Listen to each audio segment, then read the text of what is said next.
Greetings, imagination connoisseurs. Once again, it is I, your Duke of Dope Discourse, Robert Meyer Burnett. I invite you to watch and listen to the Designing Hollywood podcast, brought to you by Martika Ibarra and the great, legendary Hollywood costume designer, Marilyn Vance. I am afforded the wonderful opportunity of co-hosting the show. If you are interested in the magic of Hollywood, the design of Hollywood, the clothes of Hollywood, watch the Designing Hollywood podcast, available wherever you get your podcasts from, or find the video version on the John Campea YouTube channel. That's right, the Designing Hollywood podcast. Why would you ever want to miss it? Especially if you love the movies.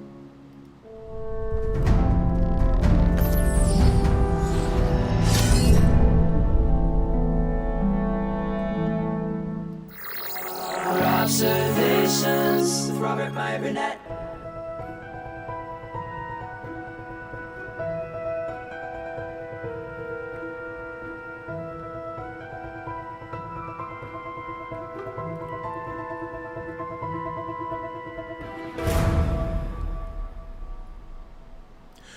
Well, greetings, imagination connoisseurs. Once again, it is I, your Duke of Dope Discourse, your master of fun and wonder, your viceroy of verisimilitude, your sommelier of sci-fi and fantasy and science fiction, and your evangelist of the imagination and the never-to-be-defined existential Mr. Rogers. That's right, me, Robert Meyer Burnett, and I am Robcasting at you. You imagination connoisseurs, you members of this, the Post-Geek Singularity community.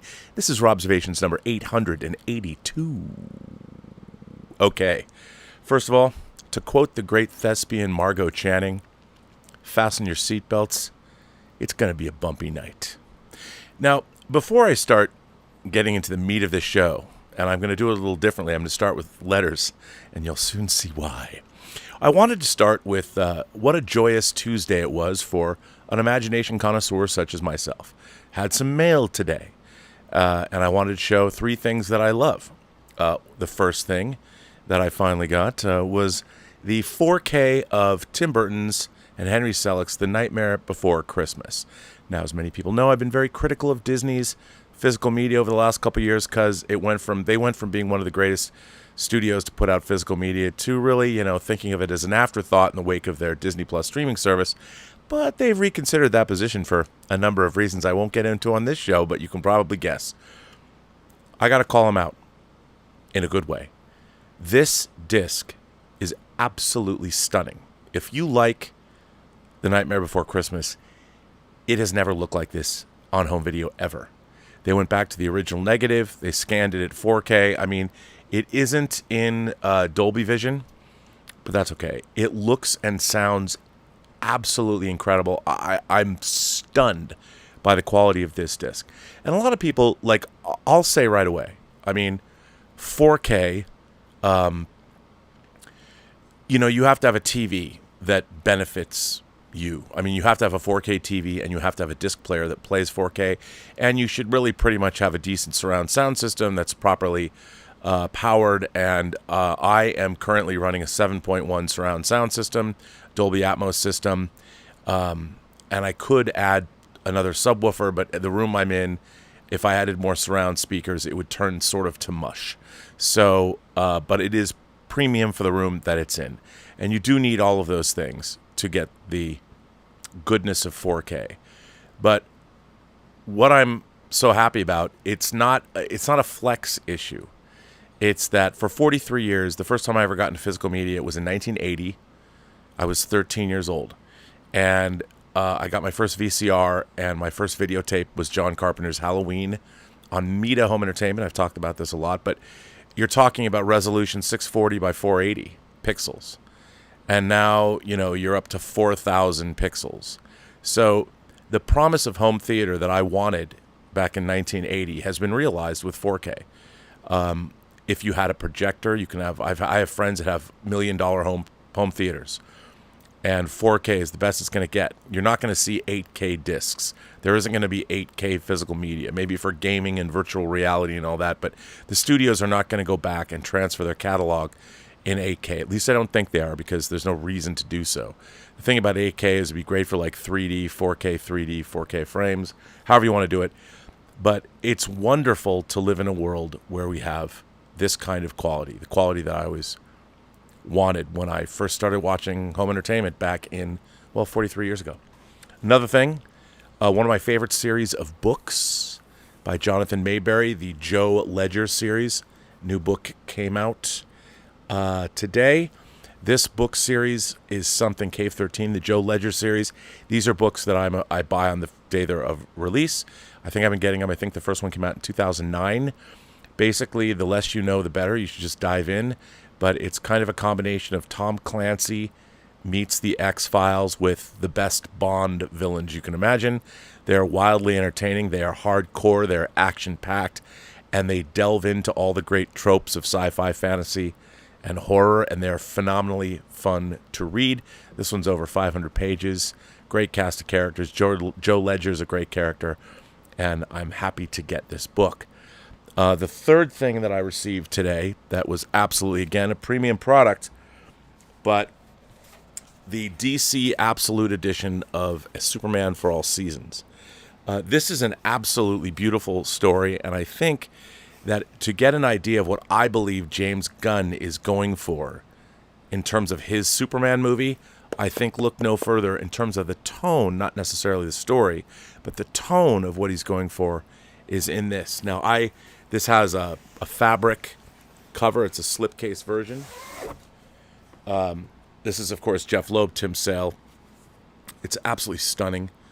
And, to be able to get the quality, the pages, the glossy pages, the artwork, the reproduction here, this is a really stunning graphic novel. And even for people that don't necessarily collect comics, able to stop locomotives, this is a stunning Superman story. It's an absolutely beautiful story. It's not just a Superman for all seasons, it's a Superman for all ages. And if you know the Superman mythos, this is an absolute love letter to Superman. I cannot recommend this highly enough. I got all of these things today, and, not only are they great stories, but they're premium packages, and, they're things I will cherish and that I pre-order, and that make being an imagination connoisseur and collecting physical media worth doing. And, I'd be happy, proud to show anybody A Nightmare Before Christmas in 4K, or give them, I'm not going to, let's face it, I don't want people to touch my books, but I can go buy somebody that. Anyway, so that said, a lot of joy to be had today. I have not watched the new episode of Ahsoka, which it's been live for 2.5 hours. I haven't watched it, but I figured that I would read letters before I get into the topic of today's show, because the letters help me set up what I want to talk about. And as I said, this is going to be a long show, so strap on in. The first letter I'm going to read comes from Frederick, and its subject headline is Coward.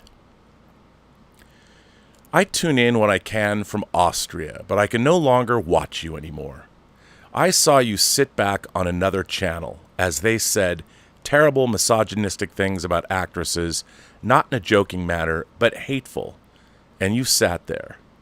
The hate young actresses are getting, such as Halle Berry, Rachel Ziegler, Phoebe Waller-Bridge, is terrible, and these ladies have to shut down social media accounts for their well-being and threats to their safety. Even the young girl from the Marvels, who was only 18 years old when she got the part, has been subjected to horrible misogyny by grown men whose age is 40-plus years, especially from your friend Az. And what do? You sit, laugh, grin, not say anything, and only to say those people are your friends. If I had a friend saying racist or any hate language, I would be a human being and say what they are doing is wrong, which is why you are a coward and hateful and worse than your friends, because you know the language use is awful. You can have them as your friends, but you should also tell them when they are being awful human beings. How would you feel if those so-called friends talked about Elizabeth's girls in the same way? Elizabeth is my girlfriend. We have a house together. Knowing the coward you are, probably nothing. They would just have to put up with the verbal abuse generated by your friends and then followed by their followers. I can see these guys causing something terrible to happen to one of these actresses or someone like Kathleen Kennedy. You live in a country that stormed Washington and people carry guns to be like cowboys. If anyone does get hurt, you will be partly to blame because you sat, laughed, and said nothing. No wonder you never hit it big in Hollywood. Studios probably know the type of person you are. Well, first of all, Frederick, I want to thank you for taking the time to write in. Now, as everyone knows, I don't just read nice things.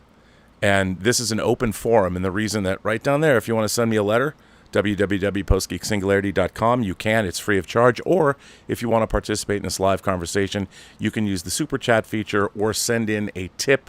The tip link is down below. So the whole point of this channel is to generate conversation. It's called Robservations. It's not called Rob Truth, or Rob Facts. It's Robservations. Now, let me just say, if you think, here's my philosophy when I'm invited onto someone else's YouTube show. I am not there. When I come on a show, I know exactly whose show I'm going on. I know what's going to happen. I have a good idea. Now, it's not my job to start a fight on someone else's show. I always speak my piece. I always say what I think is worthy of saying at the time. I'm not a policeman. I am not here to shut down other people's speech. Now, if I feel that I can engage in meaningful debate with somebody, I certainly will do it. But I'm not going on someone else's show to start a fight. That's why I have this show. If I want to rebut something, I do it here. This is the 882nd show of Robservations. I've literally been on thousands of other YouTube shows, having all kinds of conversations, and I do appreciate, Frederick, that you write in and bring up your concerns.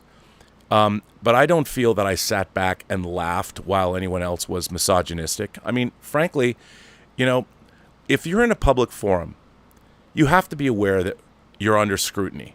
When you're under the light of cameras and reporters, and you're on the red carpet, and you're on a step and repeat and everything, what you say is fair game. So you have to be mindful. The people that are savvy and know what, look, Rachel Ziegler is young. I know that she probably has been getting a lot of pushback to comments she made. I thought some of the things, I worked on the Snow White DVD. I did Disney Through the Decades on their first big release of Snow White in the early aughts. Snow White's an incredibly important film, not just for Disney, but in cinema history in terms of being the first animated feature film based on a fairy tale, which, of course, you could say that the fairy tale was indeed a little bit whitewashed compared to the original. But, I thought her statements about Snow White were ill-conceived, the original Snow White. But that's all right. I'm not here to police what Rachel Ziegler says. I'm sure she owns what she says. But there's a lot of people that dislike those that I've streamed with in the past. And I would say that, I don't disagree with you if that's your opinion. I can say that for me, I reserve the right to go on anyone's YouTube show that I want and have any conversation that I want, but it is not my job to police the world. I can push back if I feel the need to, if I feel it's necessary, I will. And I can understand. What I find interesting is I go on a YouTube show where we're having comments about pop culture or media figures. When you turn it around and say, if someone's going to attack my personal life and my life with Elizabeth or her children, no one has ever brought up Elizabeth or her children in that context except you. Now, I can understand it's not a bad example, and I get your meaning. But it's one thing to be discussing something that's happening in media. That's what we are. We're media pundits. Now, you might not like everybody's language, and not everybody is kind and nice. And that's up to them.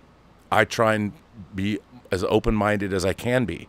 But I'm not here to police other people's speech. That's not what I do. I'm here to open up a dialogue and have a conversation. And I don't think if I'm invited on someone else's show that I'm going to go on and be a bull in a china shop. I'm not going to do that. And I stand by my appearances on everyone's show, and I stand by what I say and what I do. And that's all I can do. But Frederick, I really want to appreciate you, tell you that I appreciate you writing in, and it's I don't expect everyone to blow smoke up my ass, but I appreciate you writing in. This next one comes from Vanessa. Rob, wow. Goodness me, Rob is a shell of the man I once knew. He said last week, movies will, in the future, be an objective thing, complete agreement as to what's good and what's bad. Fatso desires group think? Not ever. Am I that fat? All different. All see things different. In the past, you said that what made people great, that's what made people great. Now, as you are far more lacking than you used to be, you go against your past self. You got heat for that video, so the next video you put in the title, Our Disagreeable Natures. So as to hint that things can be objective, but it is just that they want to be disagreeable. I promise, sir, you will never have things objective even 8,000 years from now. You sound like Stalin, decreeing what is great art and what ain't.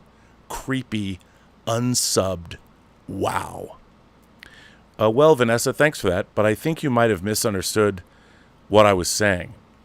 I wasn't saying that I or any other human being will decree the what art is.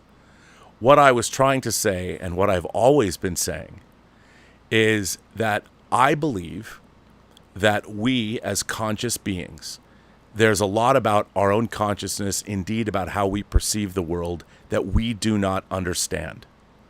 And I think that there is art, there is works of art that are created by human beings that have imbued in them objective greatness that comes from, whether it's call it what you want, a subconscious, a universal mind, I don't know.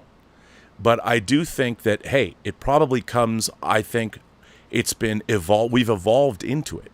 I think that there are things like, I would say, just as an example, so people could understand, the eyes of a baby or a sunset. And someone said, well, Rob, those are subjective. The thing is, though, I would say that I think that we've probably, through evolution, we've had things bred into us, things that we know are safe, or the idea that if the sun comes up, it promises spring or harvest or whatever. I can't begin to describe it because we don't have the equipment, the technology. We don't even have the understanding yet to quantify what that is. All we have now is what we understand as being subjective. And each human being has their own subjective opinions on things. But I believe that there's something that works with our biology, that works with our evolution, that works with a lot of things that we don't yet understand about our lives. And I think that art taps into all of that. You know, the Mandela effect.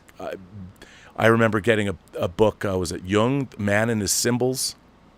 You know, there's a book called Patterns in Nature, I remember reading in college, that showed like the spiral of a galaxy appears in seashells.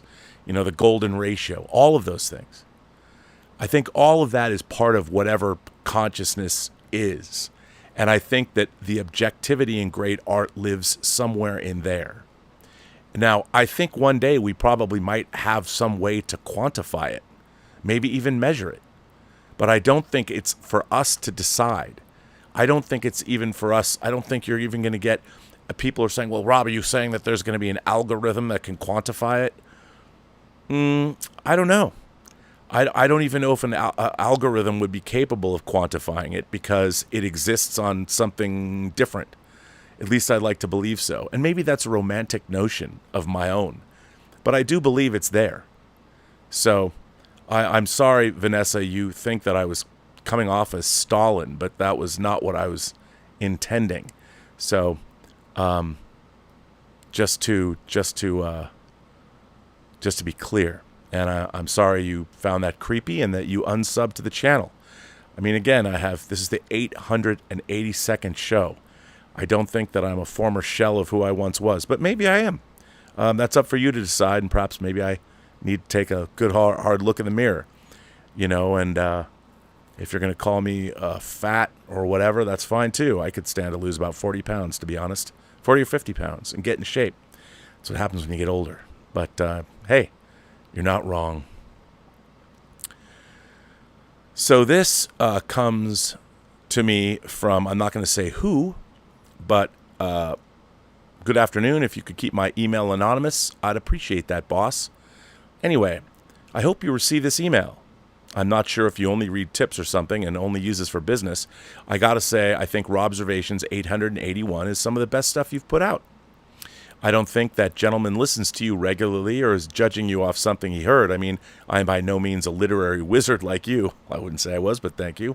I tried to sound smart there, but one of the main reasons I listen to your show is because of how well-spoken you are. I often find myself looking up words and phrases you use to understand what they mean. Not enough so that I don't understand the subject, but often enough that it challenges me to speak better and be more articulate in my thoughts. Tonight's episode was great. I'm in my mid-30s and looking to be more grounded. I had the best of growing up without a phone. The iPhone came out in 2007, and I graduated high school in 2004, and I agree, as we as a society are becoming more out of touch and morally bankrupt. We have to do better for everyone's sake.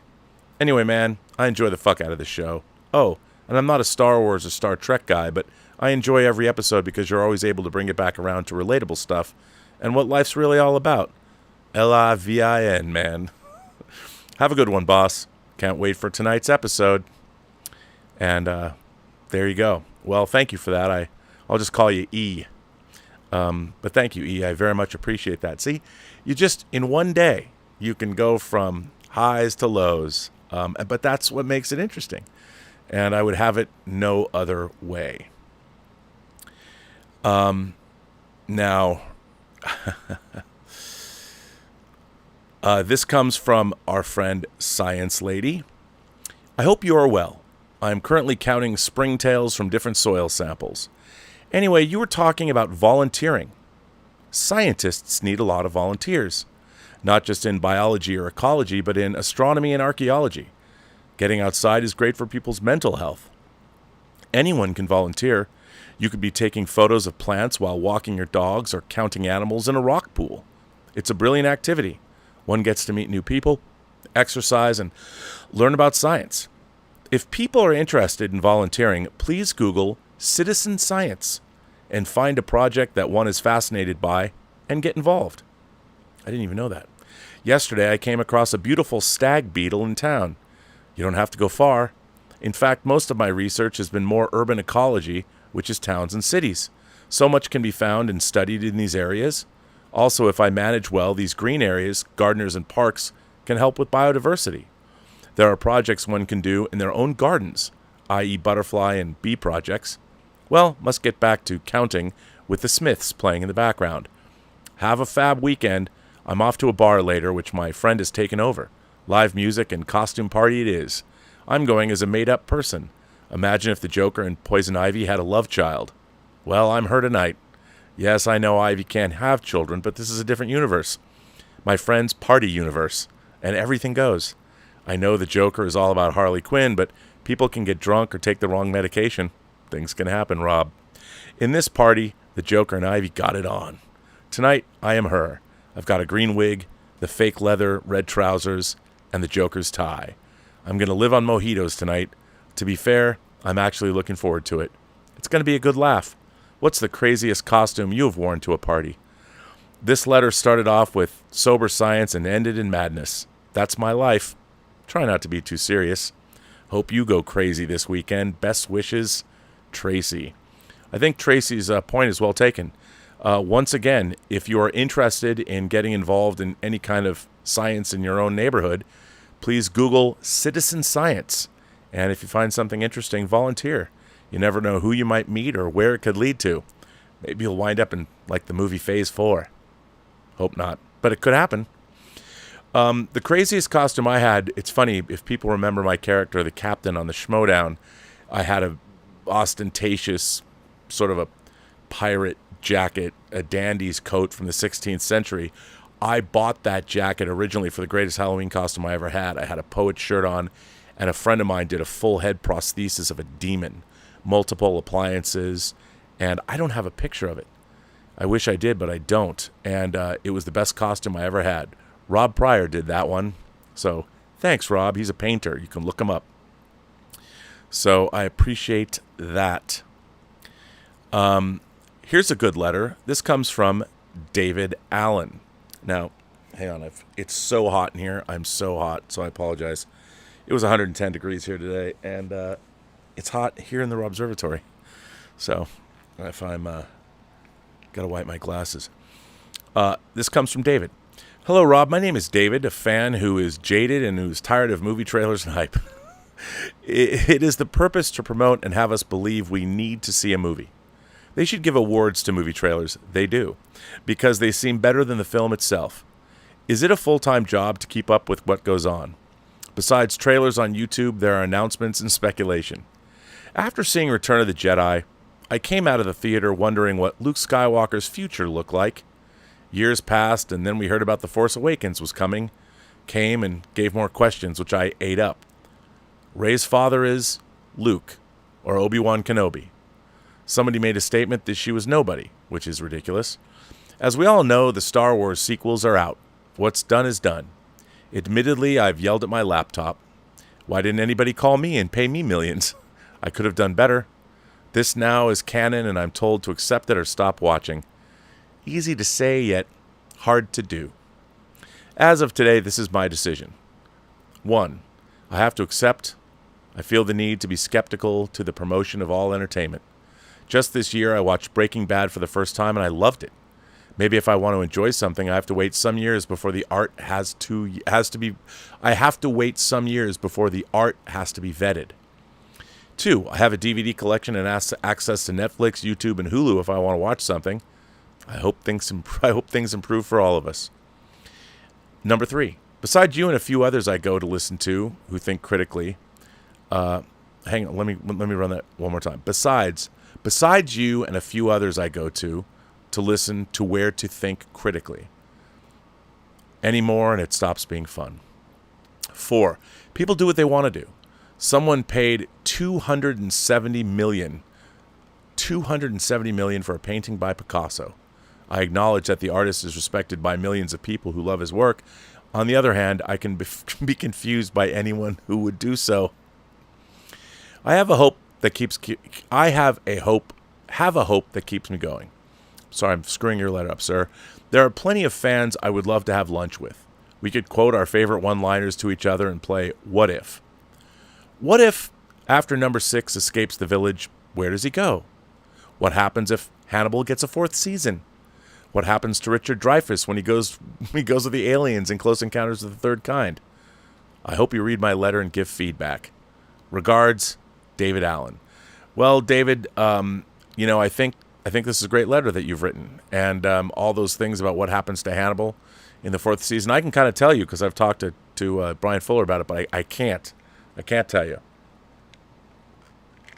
Hope springs eternal.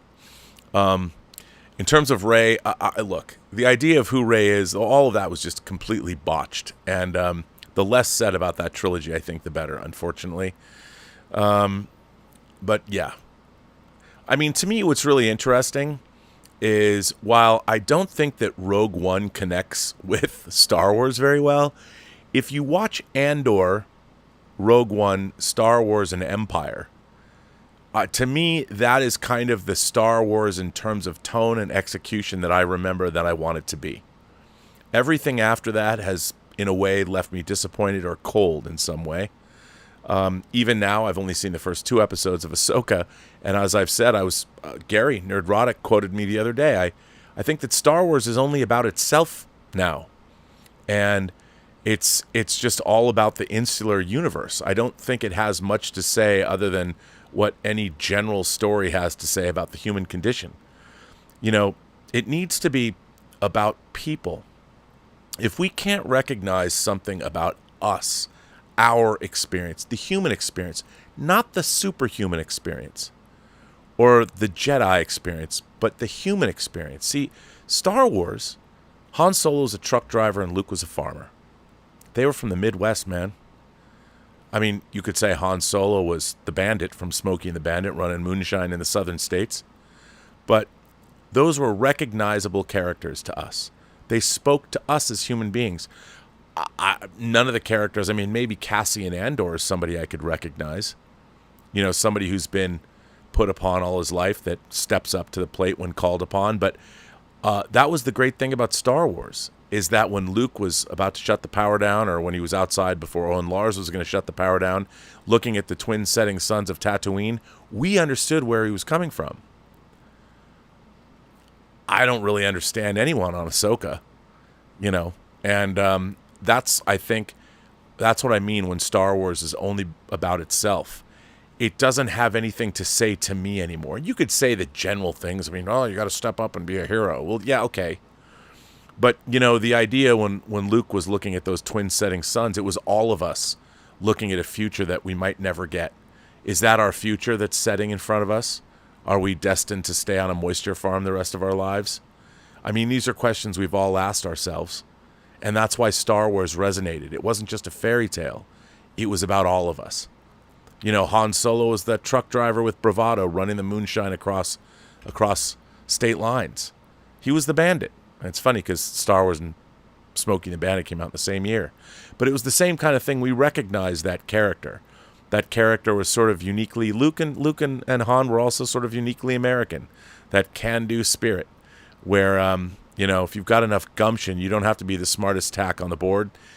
You can carry through with the help of a veteran of foreign wars and a headstrong woman that, you know, might do a better job rescuing herself than you are, but hey, you got there for her, didn't you? So I agree with you, man. It's an interesting world that we live in. And I'll tell you, you know, I think that, again, when people talk about when Martin Scorsese or people say, hey, we're inundated with superhero movies, isn't it strange how superhero movies, I mean, I honestly believe that the superhero genre, as far as movie going is concerned, and as far as the general public is concerned, it kind of died. I mean, literally, it's been killed. And the Infinity War saga, or the Infinity Saga, was really great. The 23 movies in the Infinity Saga until you got to Phase 4. Phase 4 literally killed the MCU. Sure, maybe you got Spider-Man No Way Home, but beyond the gimmick, you know, and yeah, it was a great crossover story. But, you know, it wasn't like God Loves Man Kills or Kraven the Hunter or something like that in comic form. I mean, I know God Loves Man Kills is an X-Men story, but I've had X-Men on the brain lately. It's just that I honestly think that the superhero film needs to have some kind of a reinvention. And I'll tell you, if James Gunn, and I think he can bring some of a Superman for All Seasons to cinema, he'll bring back a superhero universe that we all care about. But I think right now, man, the superhero, I know they're going to put out Aquaman no matter what, but the superhero genre needs a reinvigoration from the ground up. And I don't know what that is, but we'll see. We shall see. Now, on the last show, I mentioned a few things that happened in the world, and one of the things that I mentioned was the court decision about Jordan Peterson. And I have to say that, to be fair, I was a little casual about it. You know, I didn't delve into it. And, boy, it triggered a lot of people. And I figured I would read a few letters I got about Mr. Peterson, Professor Peterson, and then delve into, before we get to tonight's topic, delve into Jordan Peterson a little. And I know people are already being triggered right now. But I figured, hey, here we go. Let me just read a few of these letters. This one comes from Mike.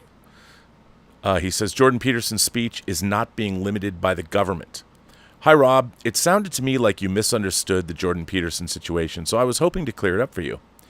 Peterson was ordered by the College of Psychologists of Ontario, the body that regulates his profession, to undergo a coaching program on professionalism in public statements due to professional misconduct.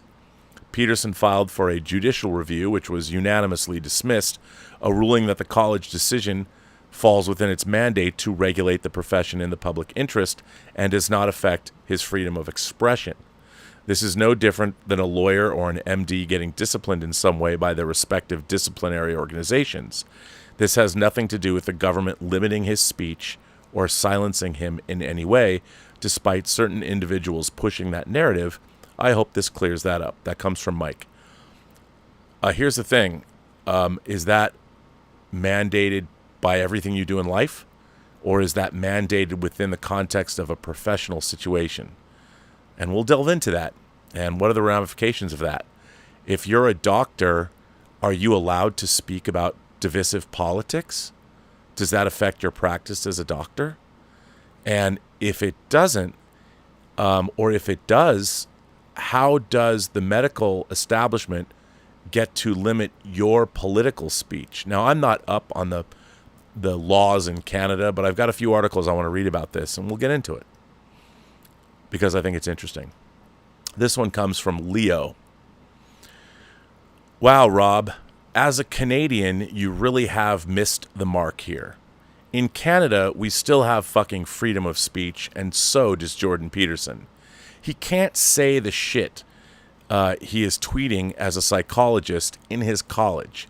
Same for most professions. He won't lose his professional standard if he goes on course. Might only be for a few weeks or so. He's not been sent to a gulag or something, although I do know his favorite book is The Gulag Archipelago by Solzhenitsyn. For someone who supports critical thinking to get to the truth of something, you failed. I think you need to go on a course on how to understand critical thinking. This Canadian won't be watching you anymore. Your show is becoming as misleading as others. My subject wasn't even Jordan Peterson. I just mentioned this situation. I didn't even delve into it. But clearly, it's important to a lot of people, so that's why I'm doing this and reading these letters that you sent me. Here's another one. This comes from Alex. Hi, Rob. I totally disagree with your take on Jordan Peterson. You've gone on a rant about free speech when you probably have not really read the context. Well, that's true, but I'm going to, which seems par for the course today. Peterson told someone as a psychologist to go and fucking kill themselves. Okay. I noticed you didn't give me the example of that, but when you say that Peterson told someone as a psychologist to go and fucking kill themselves, I need you to cite where that is. How do you know that? Otherwise it's just hearsay. You've got to give me the actual quote or the article or the actual video where he said this. You can't just say that. His hate rants against LGBTQ is not great for someone in his profession when you're treating patients. Again, what hate rants against LGBTQ people? Please, you have to provide examples. In fact, he got off pretty lightly. Teachers would have been sacked. When you sign on to treat people, you are there to make them better, whether it be as a medical doctor or a psychologist. You are not there to judge a person's race, gender, sex, social status, or anything else. Well, as a psychologist, he's there to judge all of those things if he's working with a patient. That's how he tells you about your life, because all those things are factors in someone's identity and their lives. Seriously, would a woman with mental health issues book an appointment with him? I would imagine yes, because he had a very long career before now he no longer treats patients. Now keep in mind, I'm no Peterson acolyte. I did, to be fair, read his book, 12 Rules for Life, the first one, and I did watch a lot of what they called the intellectual dark web during COVID, and he was a frequent guest on various shows, and I did enjoy some of the conversations he would get into with people like Sam Harris or Joe Rogan. But I watch him the way I watched tons of people that were on Joe Rogan's show. I mean, whoever appeared. I liked listening to people like Erica Weinstein as well, Anyway, Peterson is not stupid. He knows what he's doing, and he's getting lots of attention. Of course, people like Elon Musk are supporting him, saying it's about free speech because Europe just passed laws of safety and are now being called fascist. The reason laws are being passed is to protect kids, hate crime, and misinformation, like with the so-called Peterson case, are becoming rampant. You talk about the old days of news where it was just the news and no political sides. well, I don't know if I've ever really talked about that, but news organizations used to have to vet their news. It was much more objective than it is today. But when people are thinking of ways going back that way, when people are thinking of the old ways, the news where it was just the news, no political sides, and when people are thinking back to ways news outlets are being called fascist and not promoting free speech. Before YouTube, cable channels did America not have free speech. In fact, we had more. It was not on one side or the other side. The public was more informed. None of this clickbait mass information. Misinformation. We had real news people who took politicians to task, not allowing the public to be fooled. They're still out there. Going back to Jordan Peterson, seriously, do you think Peterson, as a psychologist, should be telling people to fucking kill themselves? I can't imagine Jordan Peterson saying that he said to somebody, go kill themselves, which is, I would need you to provide that quote for me to see. Is he unbiased? Would LGBTQ people be able to be treated by him? Can he practice as a psychologist? Well, here's the thing. I don't think he's being, his medical acumen is in question here, but I'll read about that. He can't, can he? You know, as a doctor, teacher, or nurse, you abide by a code of conduct that he has not, which is why in Canada he is in trouble. How is he not? I'm asking for, you're saying all these things, and a lot of people who wrote to me privately said a lot of these things to me, but none of them provided actual quotes or actual real facts. It's all this general notion, this general thing that's out in the air. I need quotes. I need when you tell me somebody said something, give me the quote, send me a link to the video, let me see it, and I'll watch. I am getting really fed up with people getting mad at things without reading the details. I agree. That's why I need to see them. We are living in a fucking clickbait world full of people who are getting groomed by billionaires. Well, all of that might be true, Alex, but I appreciate you writing in. And, all right. Let's see. So, okay, I got more letters, but I wanted to get into this Jordan Peterson thing only because now, again, this is not the main thrust of tonight's conversation. But because I don't think, and I wasn't even talking about, I just mentioned this thing happened. And that it was a free speech issue. I perceived it as a free speech issue. And man, people jumped all over me. There is a lot of vitriol and hatred when it comes to Jordan Peterson. I would say for my own interest, as he is a pop culture figure. I mean, Ta-Nehisi Coates had the Red Skull in a Captain America comic spewing Jordan Peterson isms.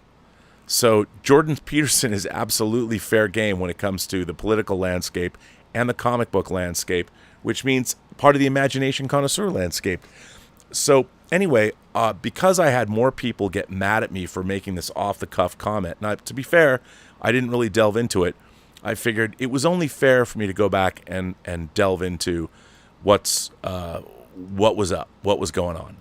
So everyone has seen Jordan Peterson. Everybody knows who Jordan Peterson is. I'm sure a lot of people saw when he was on the British Interviewer, the woman who went after him. And, there's a lot of people that just dislike Jordan Peterson, which, I mean, I understand. I think he said some interesting things, as many people do, but I am certainly not a Jordan Peterson acolyte, nor do I really follow him very much. But he has been on many shows that I've watched on YouTube, and I've listened to him, and I did read his book, 12 Rules for Life, only because when it came out, I was like, what are those 12 rules for life? And, famously, his first rule for life is clean your room. And I happen to agree with that.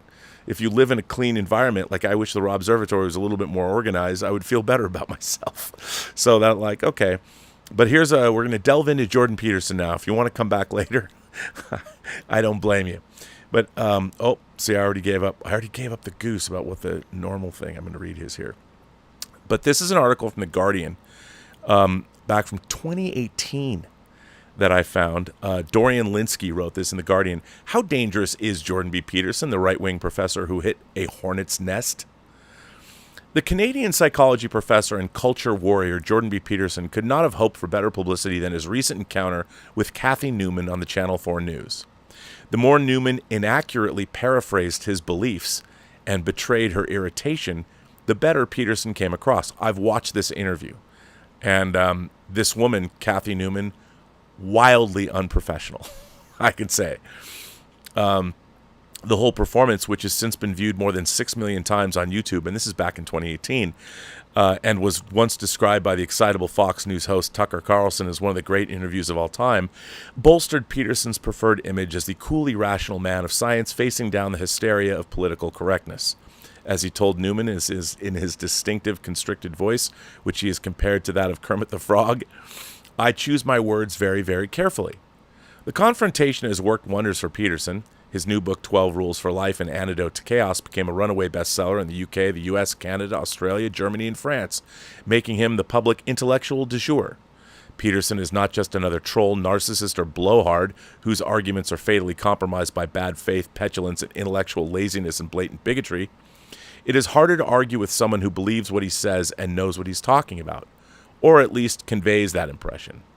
No wonder every scourge of political correctness, from Spectator to InfoWars, is aflutter over the 55-year-old professor who appears to bring heavyweight intellectual armature to standard complaints about social justice warriors and snowflakes. They think he could be the culture war's Weapon X. Jordan Peterson is Wolverine? Despite his appetite for self-promotion, Peterson claims to be the reluctant star. "In a sensible world, I would have got my 15 minutes of fame," he told the Ottawa Citizen last year. "I feel like I'm surfing a giant wave, and if I could come crashing down and wipe me out, or it could come crashing down and wipe me out, or I could ride it and continue, all of these options are equally possible." 2 years ago, he was a popular professor at the University of Toronto and a practicing clinical psychologist who offered self-improvement exercises on YouTube. He published his first book, Maps of Meaning, The Architecture of Belief, in 1999. And appeared in Malcolm Gladwell's bestseller, David and Goliath, talking about the character traits of successful entrepreneurs. The tough love, stern dad strand of his work is represented in 12 Rules for Life, which feats strength, discipline, and honor. His ballooning celebrity and wealth, however, began elsewhere, with a 3-part YouTube series in September 2016 called Professor Against Political Correctness. Peterson was troubled by 2 developments: a federal amendment to add gender identity and expression to the Canadian Human Rights Act, and his university's plans for mandatory anti-bias training. Starting from there, he rallied against Marxism, human rights organizations, HR departments, and an underground apparatus of radical left political motivations, forcing gender neutral pronouns on him. This more verbose, distinctly Canadian version of Howard Beale's Mad as Hell monologue in Network had an explosive effect. A few days later, a video of student protesters disrupting one of Peterson's lectures enhanced his reputation as a doughty truth-teller. "I hit a hornet's nest at the most propitious time," he later reflected. Indeed, he did. Camille Paglia anointed him the most important and influential Canadian thinker since Marshall McLuhan. Economist Tyler Cowen said Peterson is currently the most influential public intellectual in the Western world. For right-wing commentator Melanie Phillips, he is kind of a secular prophet in an era of lobotomized conformism. He is also adored by figures on the so-called alt-light, basically the alt-right without Sieg Heils and the white ethno-state, including Mike Cernovich, Gavin McInnes, and Paul Joseph Watson. His earnings from crowdfunding drives on Patreon and YouTube hits, his lectures and debates have been viewed almost 40 million times, now dwarf his academic salary. Not everybody is persuaded that Peterson is a thinker of substance, however. Last November, fellow University of Toronto professor Ira Wells called him the professor of piffle, a YouTube star rather than a credible intellectual. Tabitha Southey, a columnist for the Canadian magazine Maclean's, designated him the stupid man's smart person. Peterson's secret sauce is to provide an academic veneer to a lot of old-school right-wing cant, including the notion that most academia is corrupt and evil and banal self-help patter, says Southey. He's very much a cult thing in every regard. I think he's a goof, which does not mean he's not dangerous. So what does Peterson actually believe? He bills himself as a classic British liberal whose focus is the psychology of belief. Much of what he says is familiar. Marginalized groups are infantilized by a culture of victimhood and offense-taking. Political correctness threatens freedom of thought and speech. Ideological orthodoxy undermines individual responsibility. You can read his stuff any day of the week and perhaps agree with some of it. However, Peterson goes further into its most paranoid territory. His beat noir is what he calls postmodern neo-Marxism, or cultural Marxism. In a nutshell, having failed to win the economic argument, Marxists decided to infiltrate the education system and undermine Western values with vicious, untenable, and anti-human ideas, such as identity politics, that will pave the road to totalitarianism. Again, this was written in 2018. Where are we now? Peterson studied political science and psychology, but weaves several more disciplines: evolutionary biology, anthropology, sociology, history, literature, religious studies into his grand theory. Rather than promoting blatant bigotry like the far right, he claims that concepts of fundamental to social justice movements, such as the existence of patriarchy and other forms of structural oppression, are treacherous illusions, and that he can prove this with science. Hence, the idea that women were oppressed throughout history is an appalling theory. Islamophobia is a word created by fascists and used by cowards to manipulate morons. White privilege is a Marxist lie. Believing that gender identity is subjective is as bad as claiming that the world is flat. Unsurprisingly, he was an early supporter of James Damore, the engineer fired from Google for his memo, Google's Ideological Echo Chamber. Kathy Newman was wrong to call Peterson a provocateur, as if he were just Milo Yiannopoulos with a PhD. He is a true believer. Peterson is old enough to remember the political correctness wars of the early 90s, when conservatives such as Alan Bloom and Roger Kimball warned that campus speech codes and demands to diversify the canon were putting the U.S. on the slippery slope to Maoism, and mainstream journalists found that the counterintuitive twist, what if progressives are the real fascists, too juicy to resist. Their alarmist rhetoric now seems ridiculous. Those campus battles did not lead to the Gulag, but Peterson's theories hark back to that episode. Peterson was also shaped by the Cold War. He was obsessed as a young man with the power of rigid ideology to make ordinary people do terrible things. He collects Soviet realist paintings in a know-your-enemy way and named his first child Mikhaila after Mikhail Gorbachev. In Professor Against Political Correctness, he says, "I know something about the way authoritarianism and totalitarian states develop, and I can't help but think that I'm seeing a fair bit of that right now." In many ways, Peterson is an old-fashioned conservative who mourns the decline of religious faith in the traditional family, but he uses of-the-moment tactics. His YouTube gospel resonates with young white men who feel alienated by the jargon of social justice discourse and crave an empowering theory of the world in which they are not the designated oppressors. Many are intellectually curious. On Amazon, Peterson's readers seek out his favorite thinkers: Dostoevsky, Nietzsche, Solzhenitsyn, Jung. His long, dense video lectures require commitment. He combines the roles of erudite professor, self-help guru, and street-fighting scourge of the social justice warrior, the missing link between Steven Pinker, Dale Carnegie, and Gamergate. On Reddit, fans testify that Peterson changed or even saved their lives. His recent sold-out lectures in London had the atmosphere of revival meetings. Such intense adoration can turn nasty. His more extreme supporters have abused, harassed, and doxed, maliciously published the personal information of several of his critics. One person who has crossed swords with Peterson politely declined my request for an interview, having experienced floods of hate mail, including physical threats. Newman received so much abuse that Peterson asked his fans to back off, albeit while suggesting the scale had been exaggerated. His fans are relentless, says Southey. It says Southey? Okay. I'm sorry if I'm mispronouncing it. They've contacted me repeatedly on just about every platform possible. While Peterson does not endorse such attacks, his intellectual machismo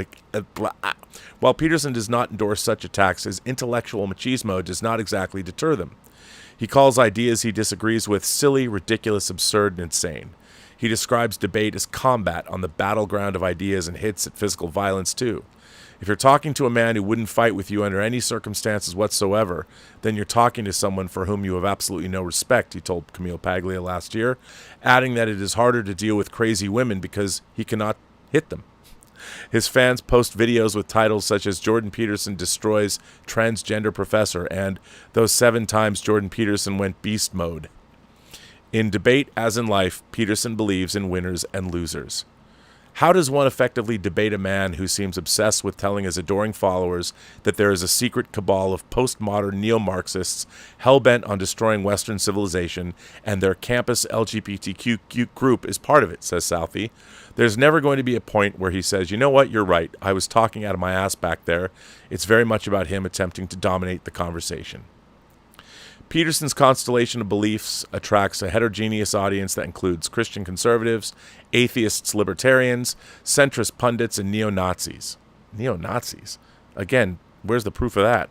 This staunch anti-authoritarian also has the striking habit of demonizing the left while downplaying the dangers from the right. After the 2016 U.S. election, Peterson described Trump as a liberal and a moderate, no more of a demagogue than Reagan. Inasmuch as Trump voters are intolerant, Peterson claims it's the left's fault for sacrificing the working class on the altar of identity politics. Because his contempt for identity politics includes what he calls the pathology of racial pride, he does not fully endorse the far right, but he flirts with their memes and overlaps with them on many issues. It's true that he's not a white nationalist, says David Nywert, the Pacific Northwest correspondent for the Southern Poverty Law Center and the author of Alt America, The Rise of the Radical Right in the Age of Trump. But he's buttressing his narrative with pseudo-facts, many of them created for the explicit purpose of promoting white nationalism, especially the whole notion of cultural Marxism. The arc of radicalization often passes through these more moderate ideologues. The difference is that this individual has a title and a profession that lends a certain illusory credibility, says Cara Tierney, an artist and part-time professor who protested against Peterson's appearance at Ottawa's National Gallery last year. It's very theatrical and shrewdly exploits platforms that thrive on spectacle, controversy, and fear and prejudice.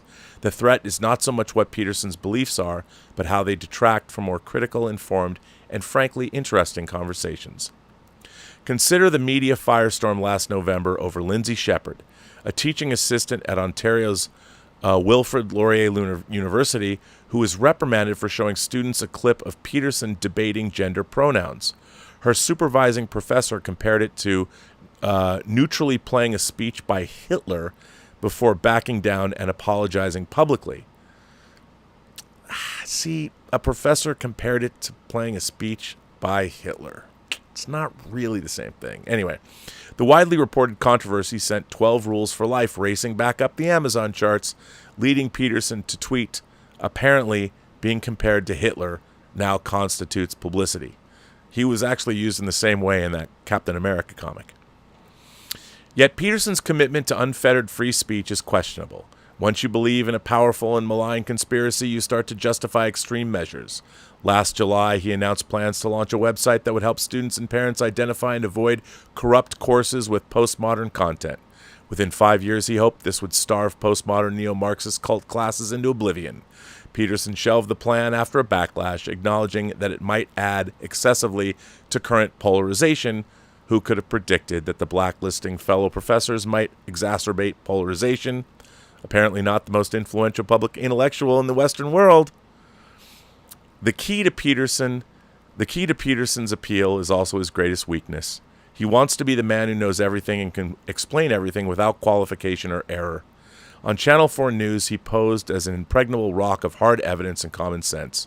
But his arguments are riddled with conspiracy theories and crude distortions of subjects, including postmodernism, gender identity, and Canadian law that lie outside his field of expertise. Therefore, there is no need to caricature his ideas in order to challenge them. Even so, his critics will have their work cut out. Peterson's wave is unlikely to come crashing down anytime soon. Okay, I figured that article from The Guardian, obviously biased, but that's a pretty good overview of the Jordan Peterson phenomenon and knowing who he is, and I learned about him. That was by Dorian Linsky. That was written February 7th, 2018, and it was in The Guardian. Okay, that was in 2018. So I figured, all right, now my knowledge of Jordan Peterson was not as extensive as some people's, and certainly not like this, but again, I know him as a public figure. So I wanted to find out more after being roasted by certain people about mentioning him on the last Robservations. So I want to find out, well, what the heck's going on? So let's find out. These are shorter articles. And I'll tell you. So, What? Sorry. Wait a second.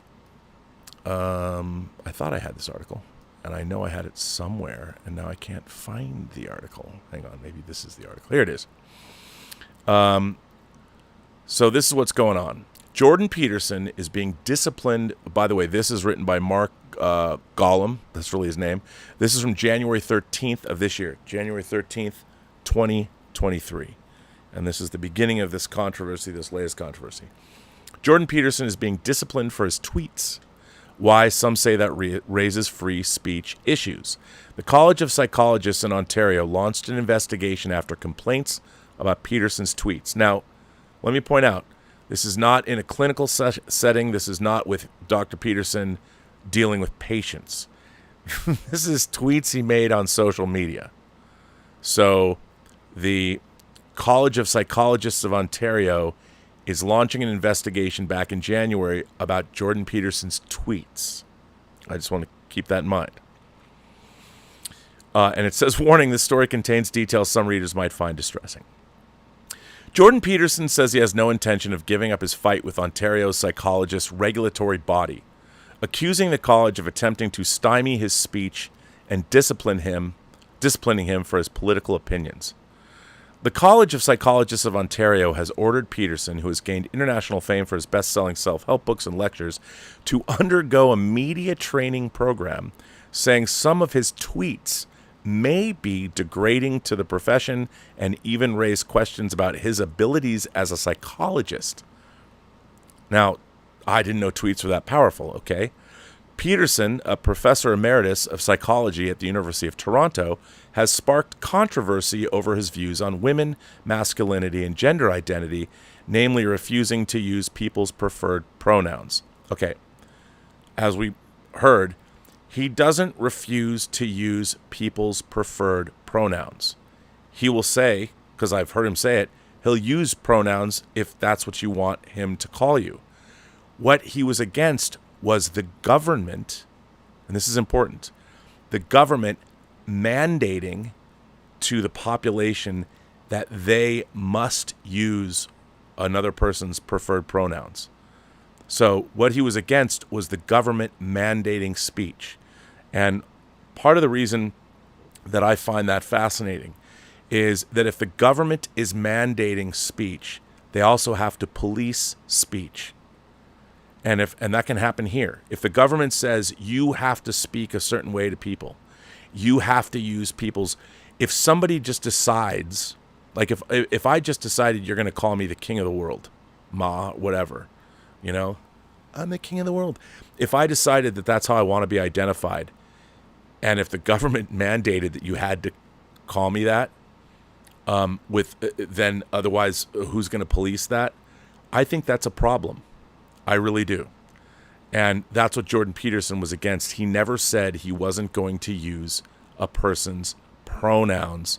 He talked about it in a personal situation, if he was dealing with someone medically or whatever.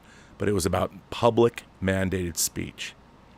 So Peterson has refused the regulatory body's demand, arguing that tweets cited by the college have nothing to do with the profession of psychology. Now, why I find this story interesting is because how much does your persona, or how much do you as an individual, if you're a stockbroker or you're a college professor or you're a film director or whatever, should your politics have a bearing on who's going to hire you or what? And where's the crossover? Can you, as a doctor, can you talk about your political thoughts? If someone asks you who you voted for and why, and if say, a patient objected that you voted for a candidate they didn't like, does that become a medical issue that can be mandated by the people that you got your degree from? I find this a fascinating subject. And I don't know what the laws are in Canada as they are here in America, but I do think that this is worth considering. So the case has raised broader issues about freedom of expression and whether the college is overstepping its authority by penalizing the controversial psychologist for his opinions. I can either stop or give up or accede to the demands of or continue the fight, and I'm not stopping, Peterson said in a phone interview with CBC News.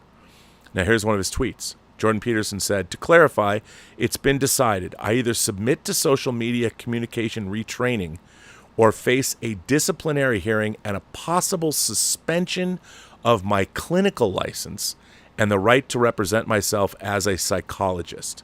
And then he tagged Elon Musk. And Elon Musk wrote back, "This is extremely concerning."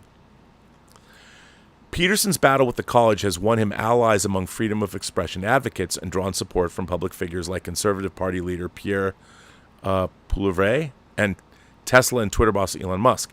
James Turk, director of the Center for Free Expression at Toronto Metropolitan University, said while he opposes many of Peterson's views, he's deeply troubled by the actions of the college. There's no reason whatsoever for the College of Psychologists to try and stop him from expressing those views. It's really worrisome in a democratic society when a professional body feels it has a right to censor political speech of all the members over whom it has regulatory authority. Peterson said that his battle with the college isn't about him, but the idea that a regulatory body backed by government power can try and silence someone by threatening their livelihood. Peterson said he no longer treats patients and his career is instead focused on social and political commentary. Some of those views have resulted in disciplinary action against him by the regulatory college, which has ordered him to take a remedial media training course. Peterson has refused and has filed a judicial review and a notice of constitutional question regarding the constitutional validity of some bylaws of the college with the Ontario Superior Court. He denies that he has brought disrepute to the profession, arguing the opposite is true. I think I've done demonstrably more than any psychologist has ever produced to increase the prestige and trust of the practice of psychology around the world, Peterson said. And then this guy, Pierre, said, free speech isn't free unless people are allowed to disagree. In an email to CBC News, the college said it was not authorized to discuss Peterson's case due to confidentiality issues. But the college panel that investigated Peterson has ordered him to complete a specified continuing education or remedial program to address issues regarding professionalism in public statements. He must also pay for the program or face an allegation of professional misconduct. So he has to pay for the re-education program, which could lead to the suspension of his license to practice psychology. Peterson gave up his clinical practice when he gained a global profile, but he said he doesn't want to give up his clinical license. I deserve it. I earned it. I haven't done anything to justify suspending it, and I don't want to give the hyenas their bones. Last year, the college launched an investigation into Peterson after receiving public complaints about statements he'd made on Twitter. The complaints centered on tweets Peterson had made about public health restrictions related to the COVID-19 pandemic and his appearance on the Joe Rogan Experience podcast. The panel followed up on the concerns, examined other tweets Peterson had made, and noted particular concern with a series of statements that included referring to Catherine McKenney, an Ottawa city councillor who prefers to use they-them pronouns, as a, quote, appalling, self-righteous, moralizing thing, unquote. A tweet in which he used the dead name of actor Elliot Page, stating, remember when pride was a sin, and Ellen Page just had her breasts removed by a criminal physician. A tweet in which he referred to Gerald Butts, the former principal secretary of Prime Minister Justin Trudeau, as a prick. His tweet in response to a Sports Illustrated swimsuit cover of a plus-size model in which he said, sorry, not beautiful, and no amount of authoritarian tolerance is going to change that. Peterson was temporarily suspended from Twitter for his tweet about Page. His account was reinstated by Elon Musk shortly after he purchased the social media platform in 2022. After its review, the panel concluded that Peterson's conduct poses moderate risks to the public, which includes the potential of undermining public trust in the profession of psychology and trust in the college's ability to regulate the profession in the public interest. And here is his tweet. Sorry, not beautiful, and no amount of authoritarian tolerance is going to change that. And this is the plus-size model he was referring to. Actually, to be honest, she's pretty hot. I just got to say. The panel said it recognizes Peterson has a constitutional right to freedom of expression, but as a member of the college, it said Peterson is obligated to maintain its professional standards. Peterson's comments, the panel also concluded, raises questions about Dr. Peterson's ability to carry out his responsibilities as a psychologist. The college said his comments about Page and McKinney, for example, reveal that Peterson may be engaging in degrading, demeaning, and unprofessional comments. Peterson, however, said his tweets on the subject, like gender dysphoria, are based on his informed knowledge and are, in fact, professional of the highest order. The complaints about him, he said, are being brought forward by the political left, and the college's motivations to go after him are clearly political and one-sided. And the college has failed to demonstrate any harm to the targets of his tweets, he said. And asked whether the college has any role in policing speech, even speech that may, for example, clearly be racist, Peterson said, if you grant a board the right to bully speech outside of the narrow purview of professional interactions with clients, then you open the door to ideological capture of the colleges. Which of those is a bigger danger? It is not obvious. So, that was back in January. Now let's see what happened to him the other day. And here it is. The Ontario, now this comes from August 23rd, so just a few days ago. Ontario rules against Jordan Peterson and upholds social media training order. Court released decision Wednesday. Peterson says he will take all the training and broadcast it. An Ontario court ruled against psychologists and media personalities. So this is 8 months later. An Ontario court ruled against psychologist and media personality Jordan Peterson Wednesday and upheld a regulatory body's order that he take social media training in the wake of complaints about his controversial online posts and statements. Last November, Peterson, a professor emeritus with the University of Toronto Psychology Department, who is also an author and media commentator, was ordered by the College of Psychologists of Ontario to undergo a coaching program on professionalism in public statements.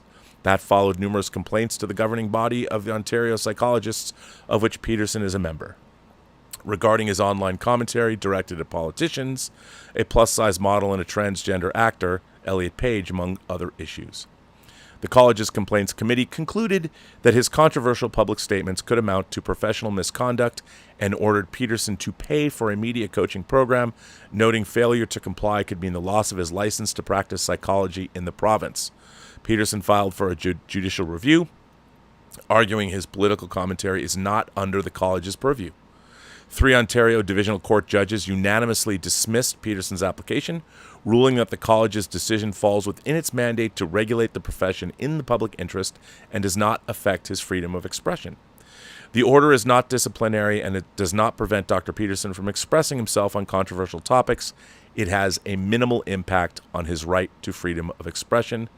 The declaration, written by Justice Paul Shabbos, reads, you can read the entire decision at the bottom of the story. Peterson had said his statements were not made in his capacity as a clinical psychologist, but instead were off-duty opinions, an argument that the court rejected. Dr. Peterson sees himself functioning as a clinical psychologist in the broad public space, where he claims to be helping millions of people. I got to agree with Mr. Shabbos, Your Honor Shabbos, the judge there. It's true. Peterson cannot have it both ways. He cannot speak as a member of a regulated profession without taking responsibility for the risk of harm that flows from him speaking in that trusted capacity. Peterson says he's zero regrets. In an interview with CBC News, Peterson said he will take the training and broadcast it. I'll comply with their regulations, but I'm not going to do it in secret. And the reason I'm not going to do it in secret is because I don't believe I've done anything wrong, he said. Well, there you go. All right, so no more Jordan Peterson on this channel. But I figured since so many people wrote letters and people contacted me, I figured I'd delve into it. Ultimately, I hope that I've shown, both sides of the thing. I gotta say, I agree with the decision against him, because you can't go out into the public sphere and say that, you're out there helping people, and then at the same time do something that could be detrimental to the mental health of others. I have to say I agree with the court's decision. What I am fearful of, personally, is what would happen if someone else that wasn't a clinical psychologist maybe was a librarian and said things that do librarians have to have their political speech censored. If a librarian thinks that an overweight model on the cover of Sports Illustrated is a bad thing, because let's face it, obesity, which is a rising problem in America, and if you look at COVID comorbidity rates, people that were overweight or obese had a lot more problems than people that weren't, and those health issues are genuinely of concern. Can you make those statements? I don't know. But I feel that that's something we have to be ever vigilant about. However, that part of the show's done. I've read all my reviews. I remember my letters. I've covered Jordan Peterson like I've never covered him on this channel before like this.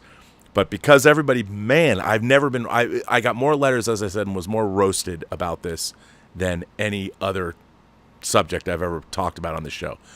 882 comments. And people, between talking about the objectivity of art and Jordan Peterson, more people are like, I'm never watching your show again. It's like, wow, I better stick to Star Trek and Ahsoka. But anyway, before we get to the actual topic of this show, which is pretty good, I gotta admit, let me just jump into people's super chats and tips and see what you have to say. PF Dennis gifted 5 Burnettwork memberships. Oh, that's very nice of you, PF Dennis. Thank you very much. Rampage Predacon has been a member for 10 months. Thanks, man. I appreciate it. Freeman Film says, thoughts on studios tweaking old films like The French Connection on streaming. Do they have to let the director know? I've heard union cinematographers need to consult on grading on new media. Well, my answer to that is I don't think film should ever be altered. We're not very mature. I think that I've watched this culture of ours here, especially here in America. We've been infantilized, and we have become far less mature than we were 40 years ago. And I think editing films for content, for a film like the line that was famously cut out of The French Connection, admittedly a racist line. And people even came after me, oh, Rob, you need to hear more racist language. I'm like, look, if a movie was set in 1972 and it was about a corrupt racist cop in 1972, maybe not corrupt, but racist, who has brutal methods to get what he wants, I think that showing he's a racist cop in the context of the movie is an important thing. It's not because I want to hear racist language, but when you're telling a story about a racist cop, it's pretty great to establish exactly what kind of a guy he is so the story works. And what are we? Are we not adults? We can't, why do we have to pretend that nothing bad happened in the world?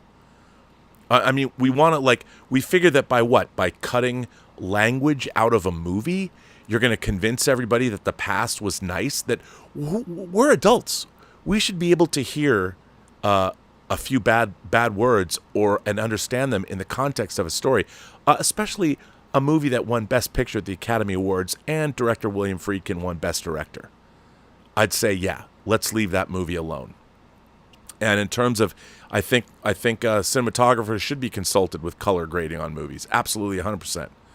I firmly believe that. So, yes, indeed.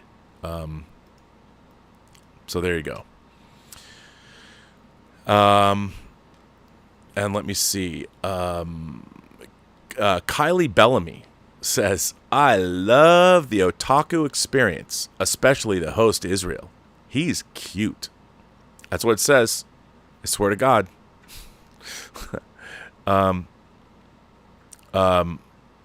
King Tannic says, sorry about that, Rob. The girlfriend decided to leave a super chat. Hey, you have a good girlfriend. I approve. Joseph Michael says, evening, Rob. Do you think the Walt Disney Company will still be around in 10 years? Will the company have to be sold off? Joseph, I think it'll be here. I do think it'll be here. 100%. I think so. Now, the title of this show. Let's get back to the show. Dangerous fiction, problematic storytelling, and intellectual fragility. Well, we've certainly covered a little intellectual fragility, have we not? But no, here's I found this interesting article. Now, there's a reason why I chose to use the frame, the thumbnail of this show is obviously Mia Farrow in Roman Polanski's film Rosemary's Baby. Now, Roman Polanski himself, of course, is another very controversial figure. If you know anything about his history, yes, he did a bad thing, and he did do it. It's not in question. He knew he did it. Everyone knew he did it. He had to pay the piper. He fled the country because of a lot of shenanigans. It's a really interesting story, actually. I would suggest everybody look up the great Marina Zenovich. She's an incredible documentarian. She made a documentary, Roman Polanski Wanted and Desired. I would suggest everybody look into that. It goes into the case, and her work's really, really incredible. I met her 25 years ago, and she's great. So look into that. And Roman Polanski has been one of our great directors. And Rosemary's Baby is one of my favorite, not just horror films, but films of all time. And again, I picked it because of Roman Polanski. I picked it because of Mia Farrow. Obviously, her ongoing accusations against Woody Allen, which were completely disproven and gotten rid of in the 90s, that she resurrected for media hype in the teens here nowadays. So there's many, many things. But bottom line is Rosemary's Baby is one of my favorite movies. And what is Rosemary's Baby about, if you've never seen Rosemary's Baby? It is basically about a woman and her husband. Nice, sweet girl, played by Mia Farrow, is married to John Cassavetes. And John Cassavetes is an actor who wants fame and fortune. And they move into the Bramford, a.k.a. the Dakota, where John Lennon used to live. This very old, very mysterious hotel, apartment complex in New York City. And, I mean, it's an old movie, so I'll just say it. It turns out that everybody Rosemary meets after her husband sells her out to a coven of witches and stands by while literally Satan himself comes up from the Stygian depths of hell, rapes her in her sleep, and sires the son of Satan. And everybody around her, all these the Castavets, this nice couple, they're the head of this coven of witches, international coven of people that want to see the Antichrist born, and indeed the Antichrist is born. And the thing is, the movie's all really about, you don't know if it's really going on or if they're just gaslighting her. Is it a paranoid thriller? Is she suffering from postpartum or prepartum depression? What's going on with her? You don't know. And it's one of the great paranoid films of all time that also turns out to be one of the most monstrous films of all time. And it's incredibly well acted. It's brilliantly directed, and I love it. However, I've heard people say to me that they find it to be a very uncomfortable movie on a number of different levels. And is it a film that should even be watched today? To me, that's shocking. And I find it shocking because I am surrounded. I not just Superman. I don't just have Superman comics in here. I have some of the most disturbing films ever made, right over there on beautiful Blu-ray disc, such as Pasolini's Salo, a Serbian film, Thriller: A Cruel Picture, or AKA They Call Her One Eye, I Spit on Your Grave, in 4K. Really disturbing movies that a lot of people would question my sanity or even because I own them. And they exist. I have them, and many more. And the question is, I mean, I'm an adult. I also have a lot of really, really dark, really, really difficult horror novels, horror fiction, dark fantasy that a lot of people would say, why do you read this? Should you even have this? And I'm constantly questioning. I've been questioning since I was a kid. Why are you reading this stuff? What do you get out of it? Well, that's a whole nother show. But what was really interesting is I came across this article. Shocker! I came across this article about a romance novelist. That's right. That's right, kids. And I don't. Romance novels are really not my thing. Maybe a little 50 Shades of Grey, but I more prefer something like The Story of O, or a movie or a book like The Night Porter. I mean, there's a movie that I think a lot of people would say is problematic today, if you know that. But hey, Charlotte Rampling, woohoo! If you don't know The Night Porter, it's quite a good movie, but rather disturbing. And I think a lot of people would probably say, well, Rob, why are you reading, or why do you own that movie? What about that movie do you like? And is there an answer I could give to anybody that wouldn't get me in trouble? I don't know. I can just say it's a good movie. Yeah. So let's look into this article, because this was something that is interesting, and it's relevant to my interests and to yours as imagination connoisseurs. Well, here's the article. It's from CNN, and it was published on August 27th. Colleen Hoover is the hottest author in America. She may also be the most controversial.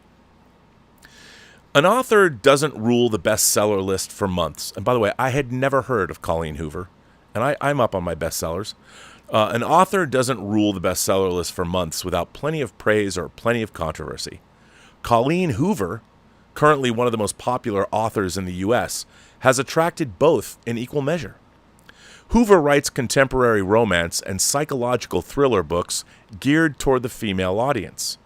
The 43-year-old grew up in a small town in Texas, and within a span of 10 years went from self-publishing books on the side to selling 14.3 million copies of her work in 2022. Her best-known title, It Ends With Us, was published in 2016 but has enjoyed a huge resurgence thanks to social media and word of mouth.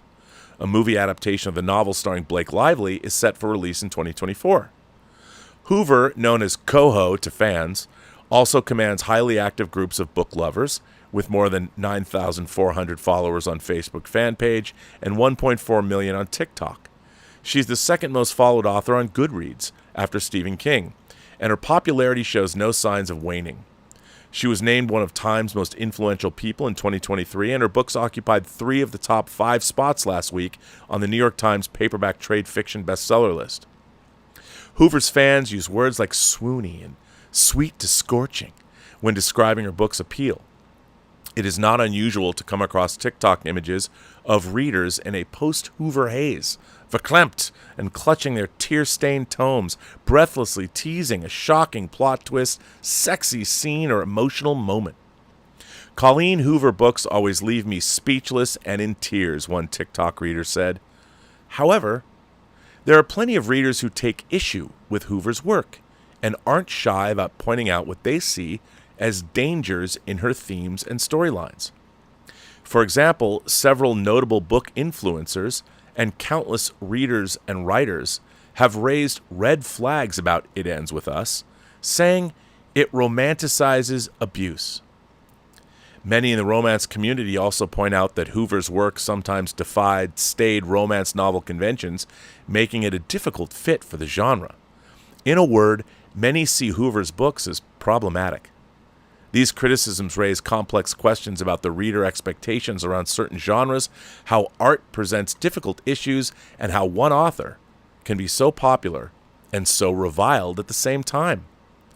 Some readers complain that Hoover's books normalize abuse. It Ends With Us tells the story of a woman named Lily Bloom and her contentious relationships with 2 men, her childhood love, Atlas Corrigan, and her eventual husband, neurosurgeon, Ryle Kincaid. The toll of domestic abuse is a clear theme of the novel, and Lily is deeply affected by her mother's abuse at the hands of her father. In fact, the very title of the book is supposed to signify the end of this dangerous cycle in Lily's life. However, readers have shared their discomfort with the portrayal of Lily's own abusive relationship with Ryle. In the book, Ryle physically, sexually, and emotionally abuses Lily, acting out in fits of jealousy and rage. This behavior is graphic. It is named. Other characters express their concern for Lily, and she eventually ends their marriage over Ryle's behavior. The issue at hand for many critics is not that domestic abuse, a painful fact of life, is part of the narrative. Rather, that it is the behavior is central to the doomed love story in which readers are supposed to invest themselves. Book influencer Whitney Atkinson says, "Some stories are aspirational. Readers want to imagine that they're part of the storylines. Many romance or fantasy novels, for instance, prompt this response. However, Hoover's work, she says, blurs that line with the addition of painful and decidedly non-aspirational narrative arcs. With a lot of romance and romantic books, you want to be in that story or part of that world temporarily, says Atkinson, who has more than 90,000 followers across YouTube, Instagram, and other platforms. As for Hoover, I think people can more relate to the characters, but it's not like you're reading it for escapism other than the fact that you're gobbing it up just because it's quick and easy and fun to read. Atkinson posted excerpts on social media from Hoover's novel November 9th, in which the male love interest fantasizes about using physical force against the protagonist and refuses to hand over her car keys so she can leave. She pointed out what she saw as a pattern in Hoover's books of women who endure disturbing behavior from their partners. It was the same theme over and over again. Timid female characters and overbearing abusive love interests, Atkinson tells CNN. I don't think anyone's arguing abusive or controlling behavior can't be written about. It's the way it's written, as if it can be excused or is just part of a normal relationship. Okay, are you fucking kidding me? So, you have an author who's writing thrillers and romance, blending the two, and is delving into uncomfortable aspects of human behavior, such as normalizing abuse or getting into, say, an S&M relationship, or the fact that controlling or physical force in a horrible way is used in relationships, but some people enjoy it, both delivering it and getting it. I mean, you're going to take a woman author to task for putting these difficult and, let's face it, titillating subjects in her work? And she's a bestseller, and I'm sorry, this Miss Atkinson, I don't know her. She's probably very nice, but she's a fucking Karen. I mean, what do you think that? Like, what do you think? What do you want from your romance novels? What do you think a genre novel is? Are you telling an author that she can't deal with whatever subjects that she wants to deal with because you're uncomfortable as a reader? That she's normalizing behavior, or that she has that one of her themes? I mean, come on. Any artist keeps repeating certain themes in their work. That's what they do. Hitchcock certainly did. Kubrick did. And she does too. Kojo does too. Now, the real question is why? And if it's more difficult for you to read, the problem is not with the author's work. The problem is with you, honey. I mean, look, are you going to tell me that I shouldn't watch a movie like The Night Porter because the romantic relationship in that movie that's depicted is, well, a little problematic according to you? Or what about Zulewski's Possession with Sam Neill and Isabelle Adjani? Perhaps my favorite movie ever made about a crumbling marriage. I mean, it's these stories that help people and maybe give people an understanding into difficult forms of human behavior that we apparently want to forget about. Human beings are infinitely complex, and we somehow are becoming infantilized. And we only want things that, well, that aren't problematic. The world has to be hunky-dory all the time, and nobody can have problematic lives. And, I mean, look, some people get off on pain. Some people enjoy it. I mean, some people stay in bad relationships for many complex reasons. Is this a good thing? Probably not. But should it be forbidden to write about in fiction? No. I mean, that's the whole point, is you're supposed to gain some insight. I know you might want some Fabio Bottis ripping epic where that's all you get, where the sex is probably very vanilla, you know, and whatever, you know, you want it the way you want it, and it's not going to be hot to me. It might be hot to somebody else. I mean, as long as, you know, you don't have to deal with the aftermath, right? I mean, I don't understand this. And to me, this is what's happening to our culture. You can't write anything that has various shades of gray in it. I mean, romance novels can only be this one way. I mean, there's a reason why people are responding to this author's work. I've never read it myself, but to read that people are complaining about it and saying, oh, some of this is problematic. Why? Because it moves outside the romance genre that's supposed to be the same every fucking time you read it? What the hell, man? I mean, give me a break. Human beings, human history, we are complex creatures. We do complex things, and sometimes we don't want to admit the darkness in our own souls, but we indulge it, and we find others that indulge it with us and for us, maybe against us. Maybe it gets you off. But if that's what she's writing about, let her write about that. If people want to read it, they should be able to read it. That's what being an adult means, doesn't it? Don't you like certain things that are problematic? You imagination connoisseurs, you know, you don't read things that are only hunky-dory. You don't watch things that are only, I don't know, moonbeams and rainbows and butterflies and all that running through the meadow. That's fucking boring. Give me dark, complex characters that aren't necessarily the salt of the earth or that aren't the nicest people in the world, that are problematic. You know, I like watching movies like that. One of my favorites is Scorsese's The Wolf of Wall Street. Jordan Belfort is a fucking asshole. God bless that character, though. That movie's wildly entertaining. I would love to be that guy for a little bit. For a little bit. You know, maybe having that kind of money, he was having fun. You know, was it terrible? Yeah, sure. But part of me watches, and that's the appeal of that movie. At the end of the day, you're supposed to realize what horrific behavior all these people wound up getting into. They abused people. They took advantage of people. They ruined people's lives. But it's wildly entertaining to watch, and there's no one who watches that movie that doesn't for a minute think to themselves, I would have liked to have been a part of that for a while. I would have liked to have made that kind of money. And that's why the movie's worth something, because you as the viewer know that about yourself. And when the movie's over, you know this guy, he had his comeuppance, he was a fucking asshole. But there was something about it, at least for a while, that we could all fantasize about and think to ourselves, it would have been fun.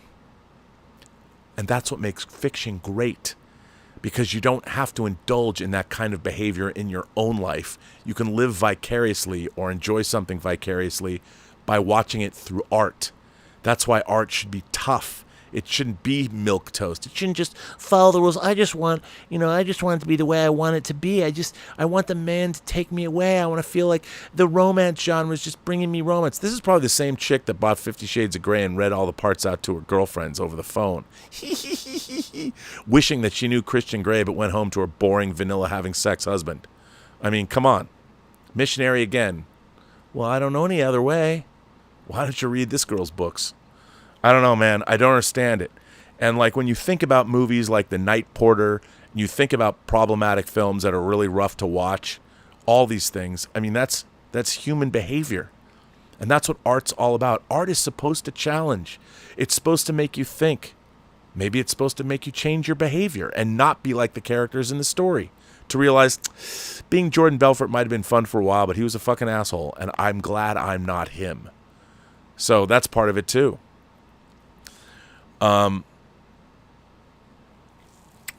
As it happens, these depictions are what lead readers to praise Hoover's books as raw, emotional, and compassionate. It Ends With Us is the most personal and daring and painful book Colleen Hoover has ever written. Oh, it's Coho, not Kojo. Reads 1 5-star review on Goodreads. Abuse and domestic violence are a delicate subject, and when I found out they were this book's main theme, I thought about not reading it. But I owed it to myself as a person and as a woman to proceed, because pretending a problem doesn't exist does not make it disappear. Hoover also sees her books as a tool for empowerment. The author has been open about witnessing the aftermath of her own parents' abusive marriage, and has said It Ends With Us was inspired by her mother's courage to leave the relationship. I mean, that's commendable. So her work is based on something real that happened to her. I've heard from readers who left terrible situations that my books inspired them to do so. And that's the most amazing thing that I could ever hope to happen, she told Time in 2022. Hoover has said she tries not to read criticism of her books. If people don't like what I write, I just try to avoid that side of it, she told Jenna Bush Hager in June. I get it. It doesn't bother me at all.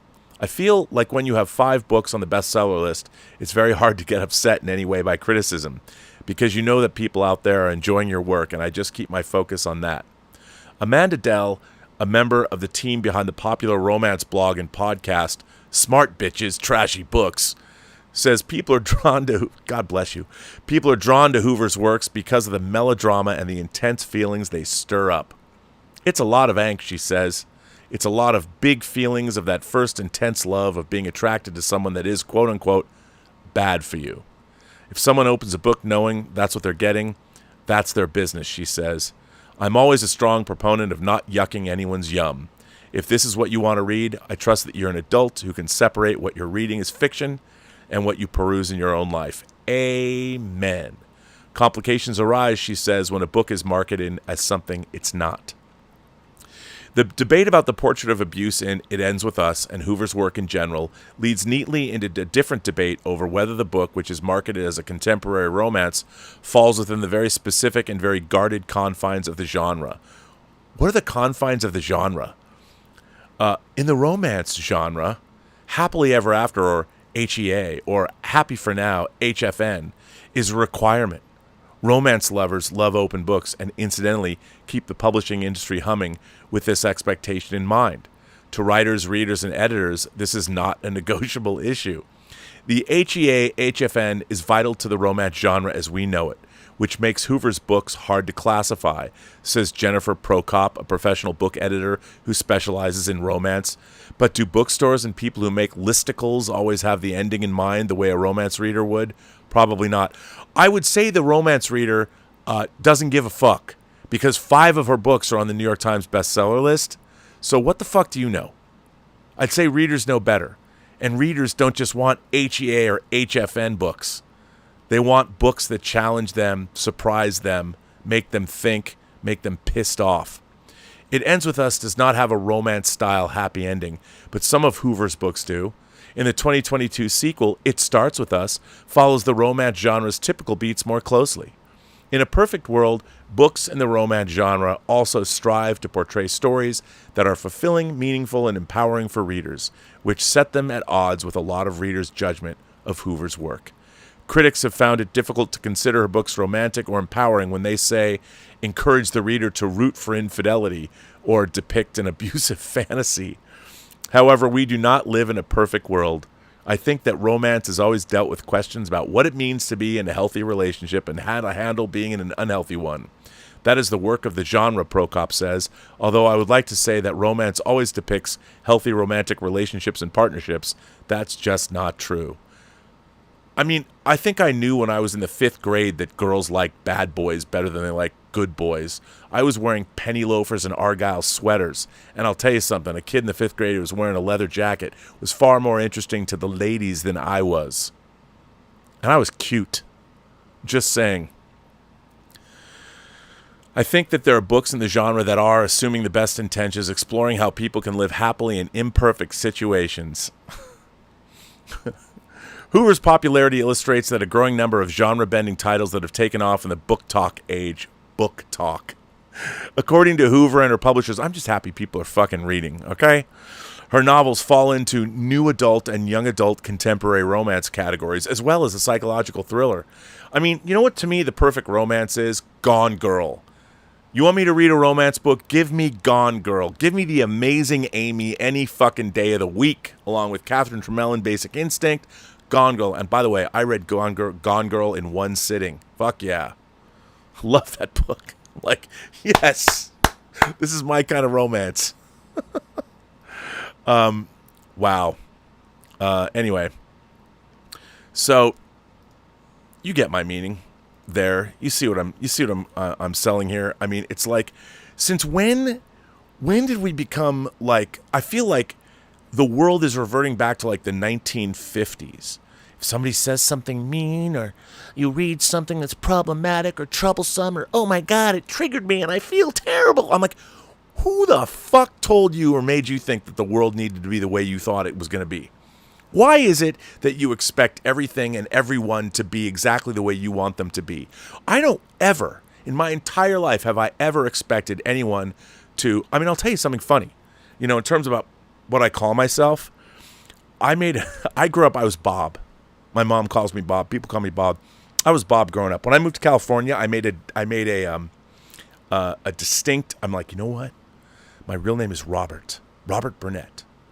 Not Meyer. I use Meyer professionally, but that stuck too. I figured I'm gonna call myself Robert, and everyone's gonna call me Robert. You know how long that lasted? About a fucking day. Nobody called me Robert. Immediately, people were calling me Rob, and I always hated Rob because a girlfriend I had, she was taken over by another Rob and married him. So I hated Rob, and I didn't want to be Bob anymore. I wanted to be Robert. No one called me Robert. A few people did, but not really. It was Rob. I got called Rob. And you know what? I realized I'm a Rob. I look like a Rob to people. People are going to call me Rob. It's fine. I'll be Rob. But I wasn't going, you can't call me Rob. I don't like it. you gotta call me Robert. I might have wanted people to call me Robert, but you know what? Sometimes you just gotta go in the direction the world takes you in. The currents and eddies of life, man. People called me Rob. I had to live with it. The world decided I was not Robert. I mean, my real name's Robert. Now people call me RMB, which I love, or Robert Meyer Burnett, which is kind of funny to hear people say out loud. I always have to dissuade people. They think that that's what I want to be called. No, man, I'm just Rob. but whatever. Anyway, we're still not to the main part of this show tonight, but I'm going to jump in and see what you guys are having to say. Julio Scissors sent in a super chat. Thank you, Julio, but didn't say anything. You didn't say anything. Eli says, I think most tune in for insightful film analysis, not to hear what unstable people hate mail you.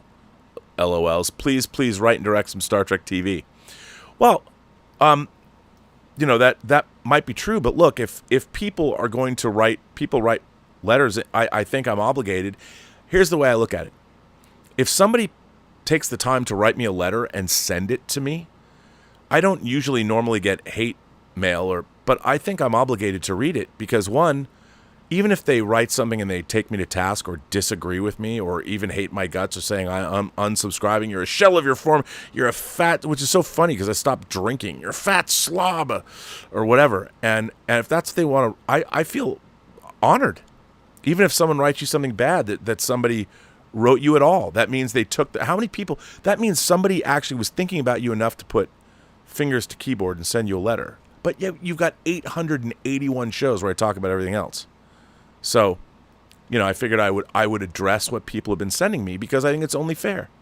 And these are the letters that came in over the transom over the weekend. And, there's only so many times I can talk about how much I hate Strange New Worlds. And I haven't watched the new Ahsoka. So, but yeah, and I have to tell you, I pretty much read every letter I get. There have been very few letters that I haven't read on this show. Sometimes I just don't see them. And the ones I get, because to be fair, Mike Bodden does filter out letters. So I'm sure they have to be regular. I get a lot of letters that are not really coherent, that are hard to read. So they have to be relatively coherent. But for the most part, I read. I like reading the letters. But now, we're going to get to the actual topic of this. John from New York says, "Evening, Rob. Don't let viewers or anyone else decide what you post or determine your views on things that don't take their shit. You're awesome and genuine."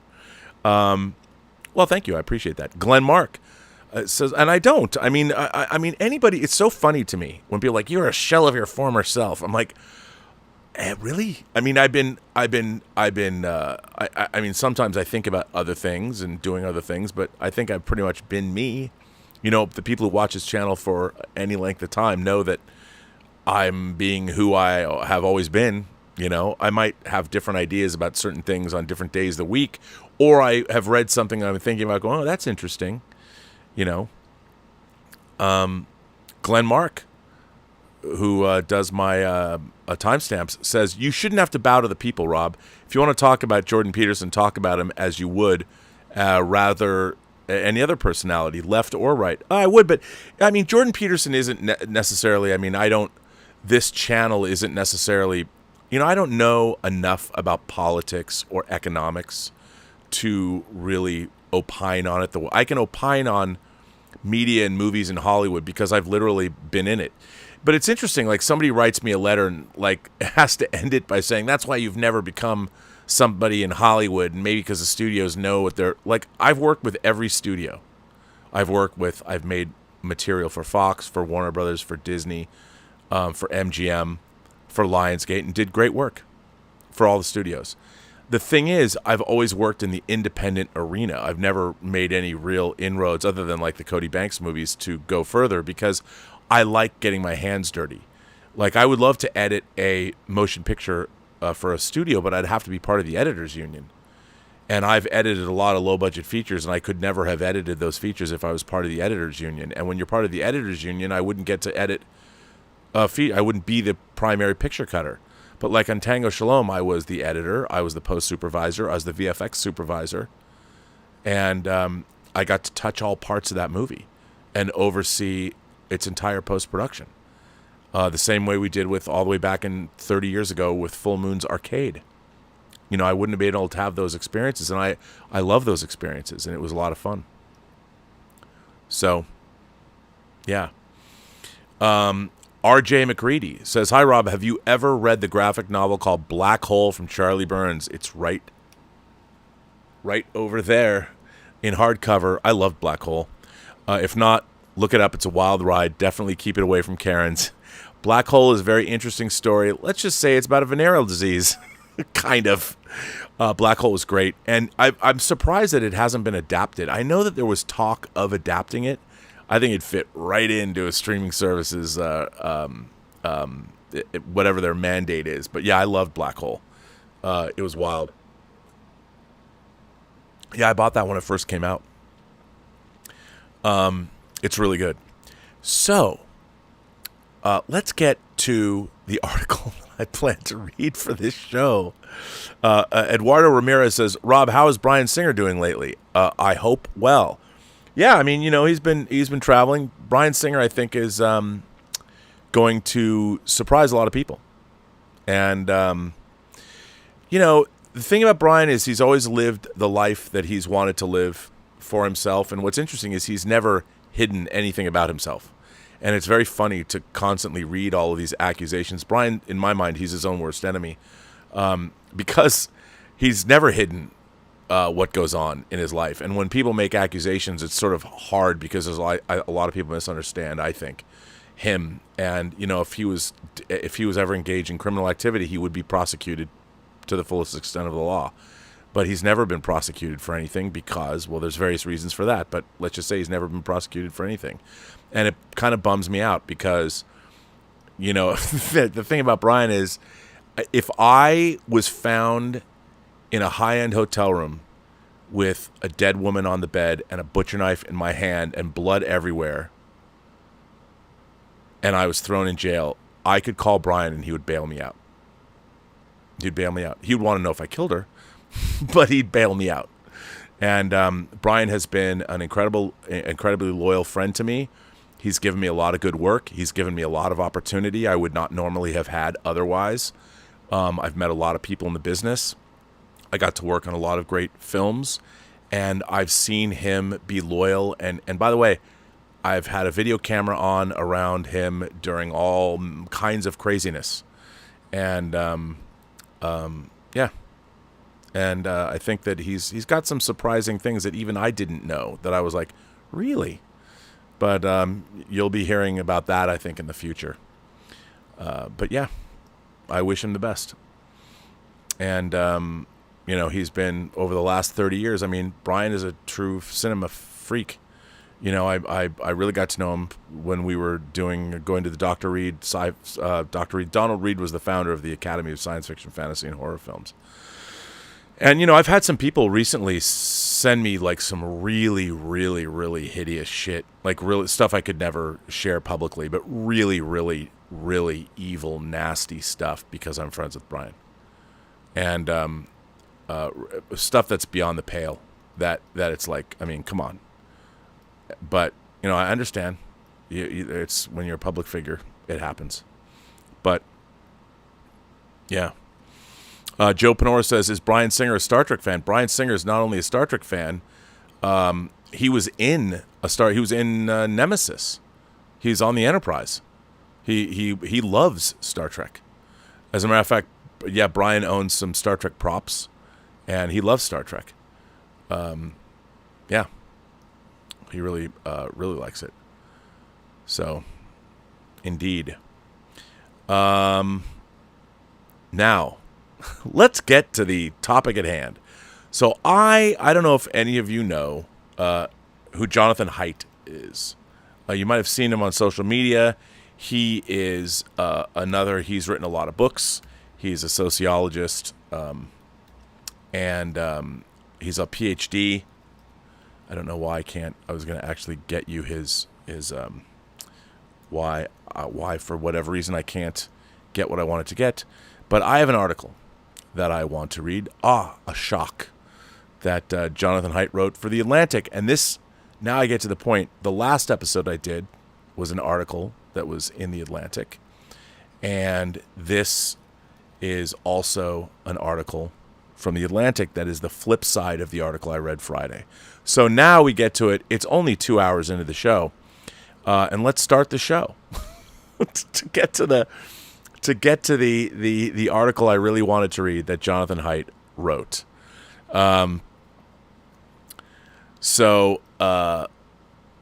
Well, first of all, there's people firing in. The Robo producer said thoughts on Serling's Night Gallery. So Night Gallery was a show. Serling didn't write for it the way he wrote for Twilight Zone. That he basically hosted it. The Night Gallery was a multiple season show that was more horror oriented, and the conceit of it was in color. The conceit of it was that there's a gallery of paintings, and then each painting would be the focus of a story. As a matter of fact, I have an awesome book of all the Night Gallery paintings that my friend Taylor White published that is really, really good. There's a lot of good Night Gallery episodes. It's not nearly as good as The Twilight Zone, but it's a good show. I mean, I like it. Tom Jr. Jackson, our great moderator, says, "Hey, Bobby B, tough show tonight, but a good one. It's a multi-topic show. I'm doing well, sir. Bummer about the Columbo special features." Yeah, I asked Matt about that, and I asked him if he had any insight. I haven't heard back from Kino Lorber about their answer to that. But anyway, so Jonathan Haidt. And let me, first of all, before I get into this article, and this is a really long article, like the one I read, but I love this article, and I wanted to share it with all of you. So Jonathan Haidt is, let me get you his credentials before I start reading this article. And this article is really, really long. And it doesn't have his Jonathan Haidt is a social psychologist at the NYU Stern School of Business, and he is the co-author of The Coddling of the American Mind, which is a great book, and I suggest everybody read it. His next book, The Anxious Generation: How the Great Rewiring of Childhood is Causing an Epidemic of Mental Illness, and it's due out in 2024. And I have seen it in my own personal life. The anxiety that kids are feeling, junior high, high school students, is insane. But I wanted to read this Jonathan Haidt article because it's a banger.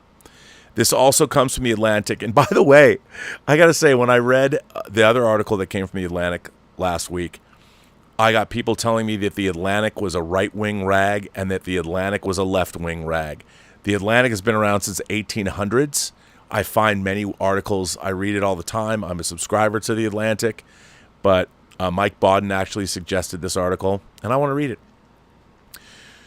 So here we go. Why the past 10 years of American life have been uniquely stupid.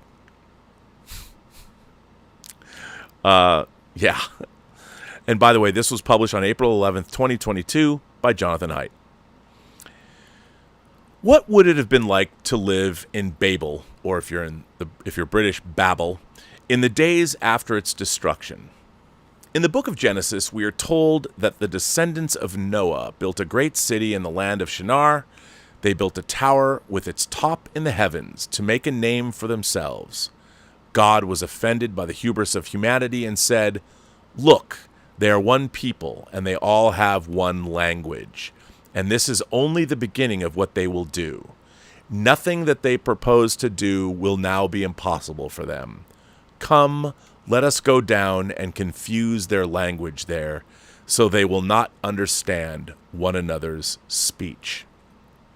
The text does not say that God destroyed the tower, but in many popular renderings of the story, he does. So let's hold that dramatic image in our minds. People wandering amid the ruins, unable to communicate, condemned to mutual incomprehension. The story of Babel is the best metaphor I have found for what happened to America in the 2010s, and for the fractured country we now inhabit. Something went terribly wrong very suddenly. We are disoriented, unable to speak the same language or recognize the same truth. We are cut off from one another, and from the past. It's been clear for quite a while now that Red America and Blue America are becoming like two different countries claiming the same territory with two different versions of the Constitution, economics, and American history. But Babel, or Babel, is not a story about tribalism. It's a story about the fragmentation of everything. It's about the shattering of all that had seemed solid, the scattering of people who had been a community.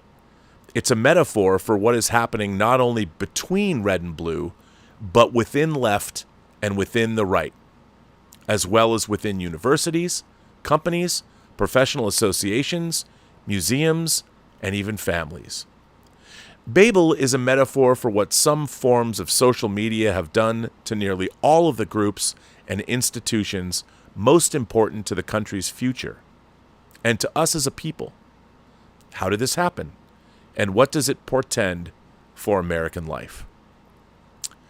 There is a direction to history, and it is toward cooperation at larger scales.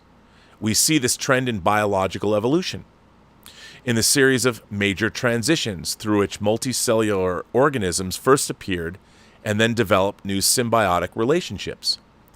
We see it in cultural evolution too, as Robert Wright explained in his 1999 book, Non-Zero, The Logic of Human Destiny. Wright showed that history involves a series of transitions driven by rising population density plus new technologies, writing, roads, the printing press, that created new possibilities for mutually beneficial trade and learning.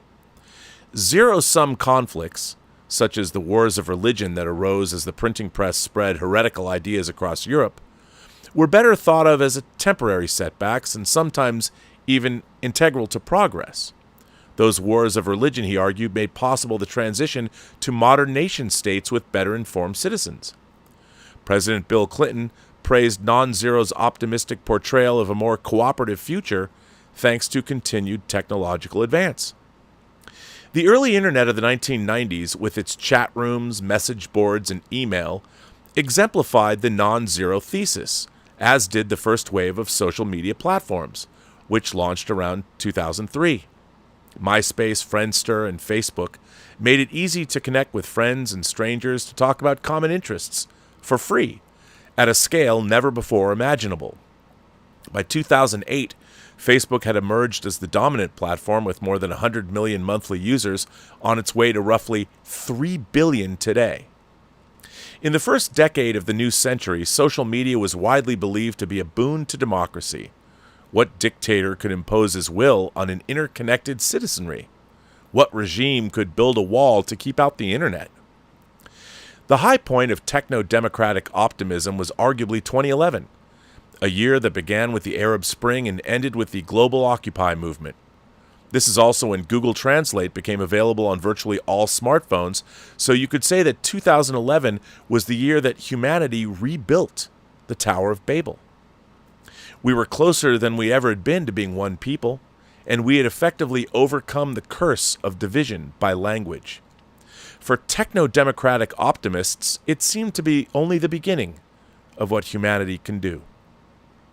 In February 2012, as he prepared to take Facebook public, Mark Zuckerberg reflected on those extraordinary times and set forth his plans. Today, our society has reached another tipping point, he wrote in a letter to investors. Facebook hoped to rewire the way people spread and consume information by giving them the power to share. It would help them once again transform many of our core institutions and industries. In the 10 years since then, Zuckerberg did exactly what he said he would do. He did rewire the way we spread and consume information. He did transform our institutions, and he pushed us past the tipping point. It has not worked out as he expected. Historically, civilizations have relied on shared blood, gods, and enemies to counteract the tendency to split apart as they grow. But what is it that holds together large and diverse secular democracies such as the United States and India, or for that matter, modern Britain and France? Social scientists have identified at least 3 major forces that collectively bind together successful democracy. Social capital, extensive social networks with high levels of trust, strong institutions, and shared stories. Social media has weakened all three. To see how, we must understand how social media changed over time, and especially in several years following 2009. In their early incarnations, platforms such as MySpace and Facebook were relatively harmless. They allowed users to create pages on which to post photos, family updates, and links to the mostly static pages of their friends and favorite bands. In this way, early social media can be seen as just another step in the long progression of technological improvements, from the postal service through the telephone to email and texting, that help people achieve the eternal goal of maintaining their social ties.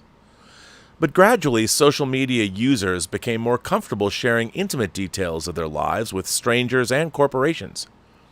As I wrote in a 2019 Atlantic article with Tobias Rose Stockwell, they became more adept at putting on performances and managing their personal brand, activities that might impress others, but that do not deepen friendships in the way that a private phone conversation will. Once social media platforms had trained users to spend more time performing and less time connecting, the stage was set for the major transformation which began in 2009, the intensification of viral dynamics. Before 2009, Facebook had given users a simple timeline, a never-ending stream of content generated by their friends and connections, with the newest posts at the top and the oldest ones at the bottom. This was often overwhelming in its volume, but it was an accurate reflection of what others were posting. That began to change in 2009 when Facebook offered users a way to publicly like posts with the click of a button. That same year, Twitter introduced something even more powerful, the retweet button, which allowed users to publicly endorse a post while also sharing it with all of their followers. Facebook soon copied that innovation with its own share button, which became available to smartphone users in 2012. Like and share buttons quickly became standard features of most other platforms. Shortly after its like button began to produce data about what best engaged its users, Facebook developed algorithms to bring each user the content most likely to generate a like or some other interaction, eventually including the share as well. Later research showed that posts that trigger emotions, especially anger at out-groups, are the most likely to be shared. By 2013, social media had become a new game, with dynamics unlike those in 2008. If you were skillful or lucky, you might create a post that would go viral and make you internet famous for a few days. If you blundered, you could find yourself buried in hateful comments. Your post's road to fame or ignominy based on the clicks of thousands of strangers, and you in turn contribute thousands of clicks to the game. This new game encouraged dishonesty and mob dynamics. Users were guided not just by their true preferences, but by their past experiences of reward and punishment, and their prediction of how others would react to each new action.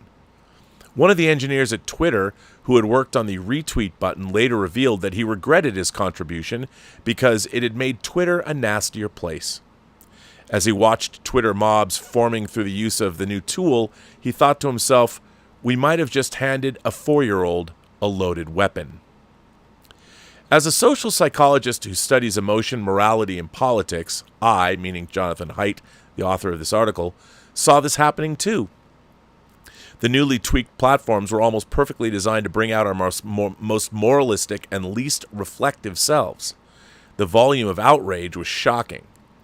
It was just this kind of twitchy and explosive spread of anger that James Madison had tried to protect us from when he was drafting the U.S. Constitution. The framers of the Constitution were excellent social psychologists. They knew that democracy had an Achilles heel because it depended on the collective judgment of the people, and democratic communities are subject to the turbulency and weakness of unruly passions. The key to designing a sustainable republic, therefore, was to build in mechanisms to slow things down, cool passions, require compromise, and give leaders some insulation from the mania of the moment while still holding them accountable to the people periodically, on Election Day. The tech companies that enhanced virality from 2009 to 2012 brought us deep into Madison's nightmare. Many authors quote his comments in Federalist number 10 on the innate human proclivity toward faction, by which he meant our tendency to divide ourselves into teams or parties that are so inflamed with mutual animosity that they are much more disposed to vex and oppress each other than to cooperate for their common good. But that essay continues on to a less quoted yet equally important insight about democracy's vulnerability to triviality. Madison notes that people are so prone to factionalism that, where no substantial occasion presents itself, the most frivolous and fanciful distinctions have been sufficient to kindle their unfriendly passions and excite their most violent conflicts. Social media has both magnified and weaponized the frivolous.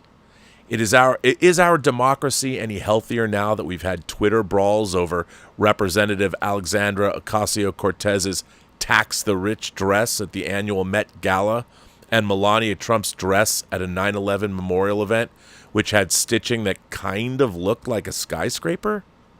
How about Senator Ted Cruz's tweet criticizing Big Bird for tweeting about getting his COVID vaccine? It's not just the waste of time and scarce attention that matters. It's the continual chipping away of trust.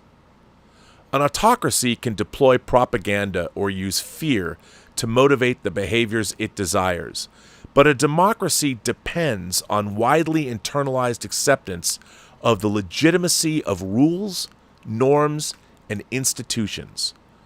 Blind and irrevocable trust in any particular individual or organization is never warranted.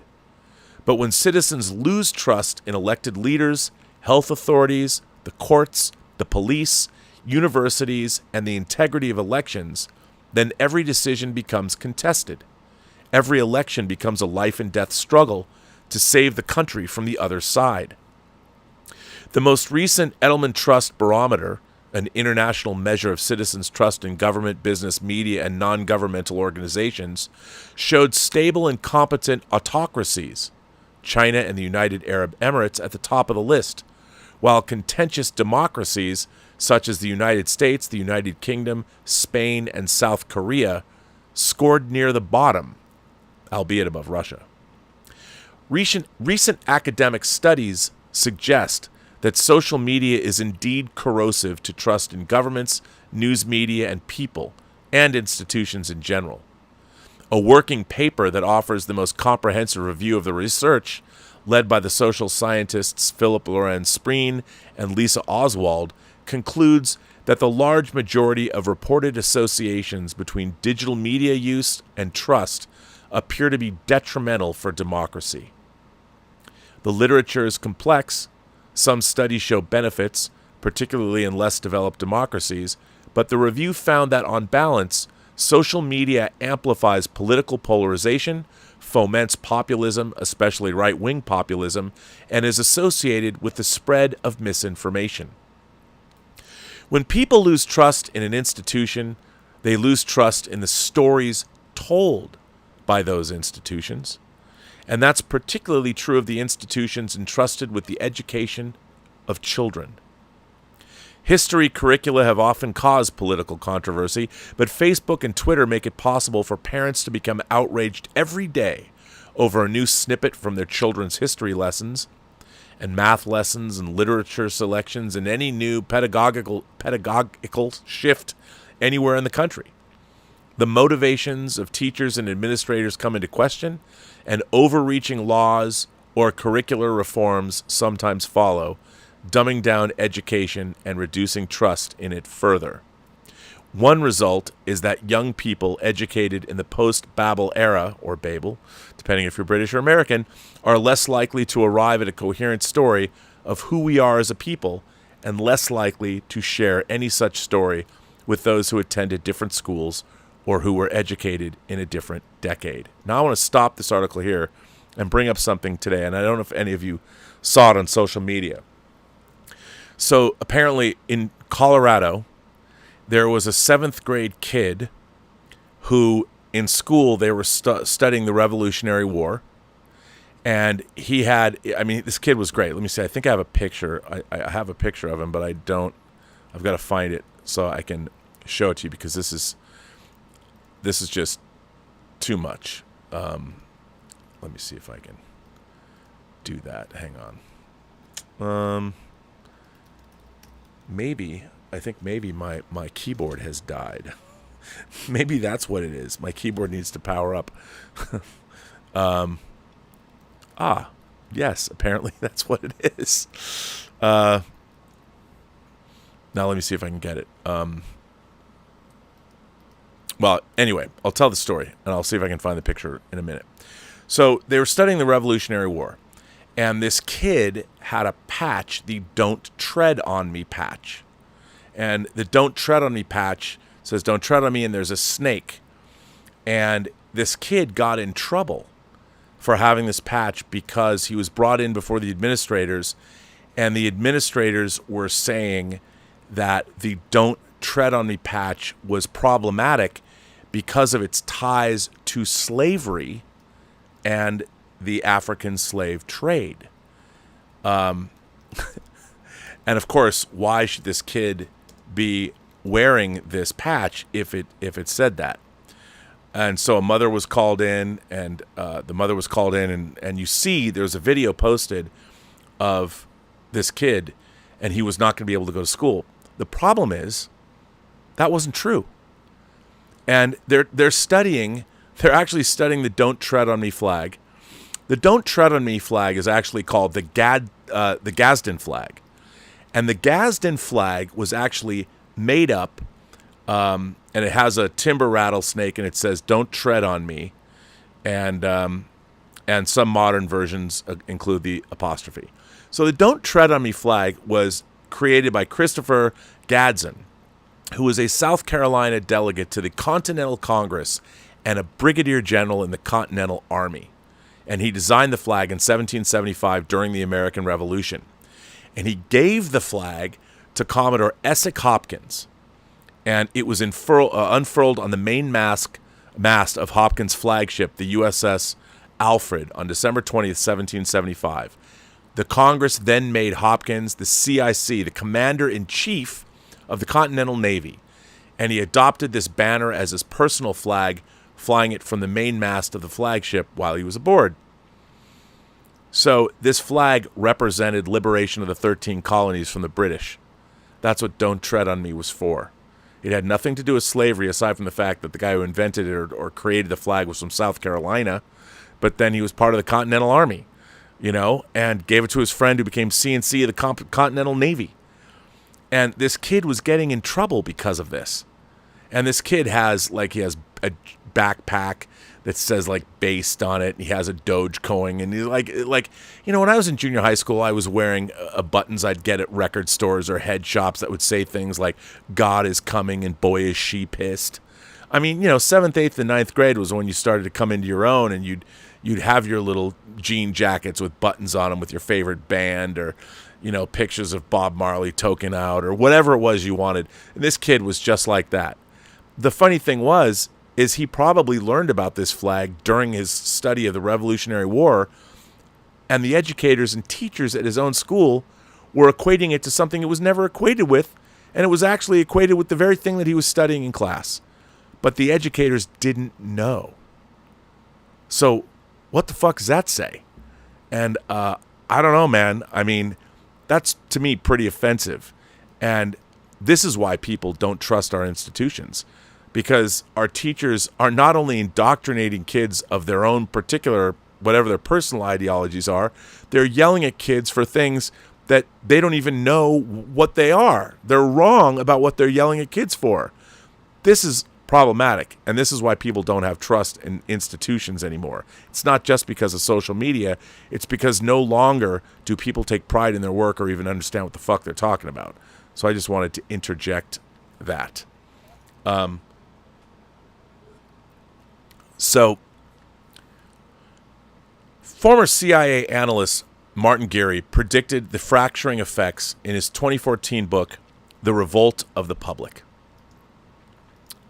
I've actually read this book. Gurry's analysis focused on the authority-subverting effects of information's exponential growth, beginning with the internet in the 1990s. Writing nearly a decade ago, Gurry could already see the power of social media as a universal solvent, breaking down bonds and weakening institutions everywhere it reached. He noted that distributed networks can protest and overthrow, but never govern. He described the nihilism of the many protest movements of 2011 that organized mostly online and that, like Occupy Wall Street, demanded the destruction of existing institutions without offering an alternative version of the future or an organization that could bring it about. Gurry is no fan of elites or of centralized authority, but he notes a constructive feature of the pre-digital era, a single mass audience, all consuming the same content as if they were all looking into the same gigantic mirror at the reflection of their own society. In a comment to Vox that recalls the first post-Babel diaspora, he said, "The digital revolution has shattered that mirror, and now the public inhabits those broken pieces of glass. So the public isn't one thing, it's highly fragmented, and it's basically mutually hostile. It's mostly people yelling at each other and living in bubbles of one sort or another." Mark Zuckerberg may not have wished for any of that, but by rewiring everything in a headlong rush for growth, with a naive conception of human psychology, little understanding of the intricacy of institutions, and no concern for external costs imposed on society, Facebook, Twitter, YouTube, and a few other large platforms unwittingly dissolved the mortar of trust, the belief in institutions, and shared stories that held a large and diverse secular democracy together. I think we can date the fall of the tower to the years between 2011, Gurry's focal year of nihilistic protests, and 2015, a year marked by the great awakening on the left and the ascendancy of Donald Trump on the right. Trump did not destroy the tower.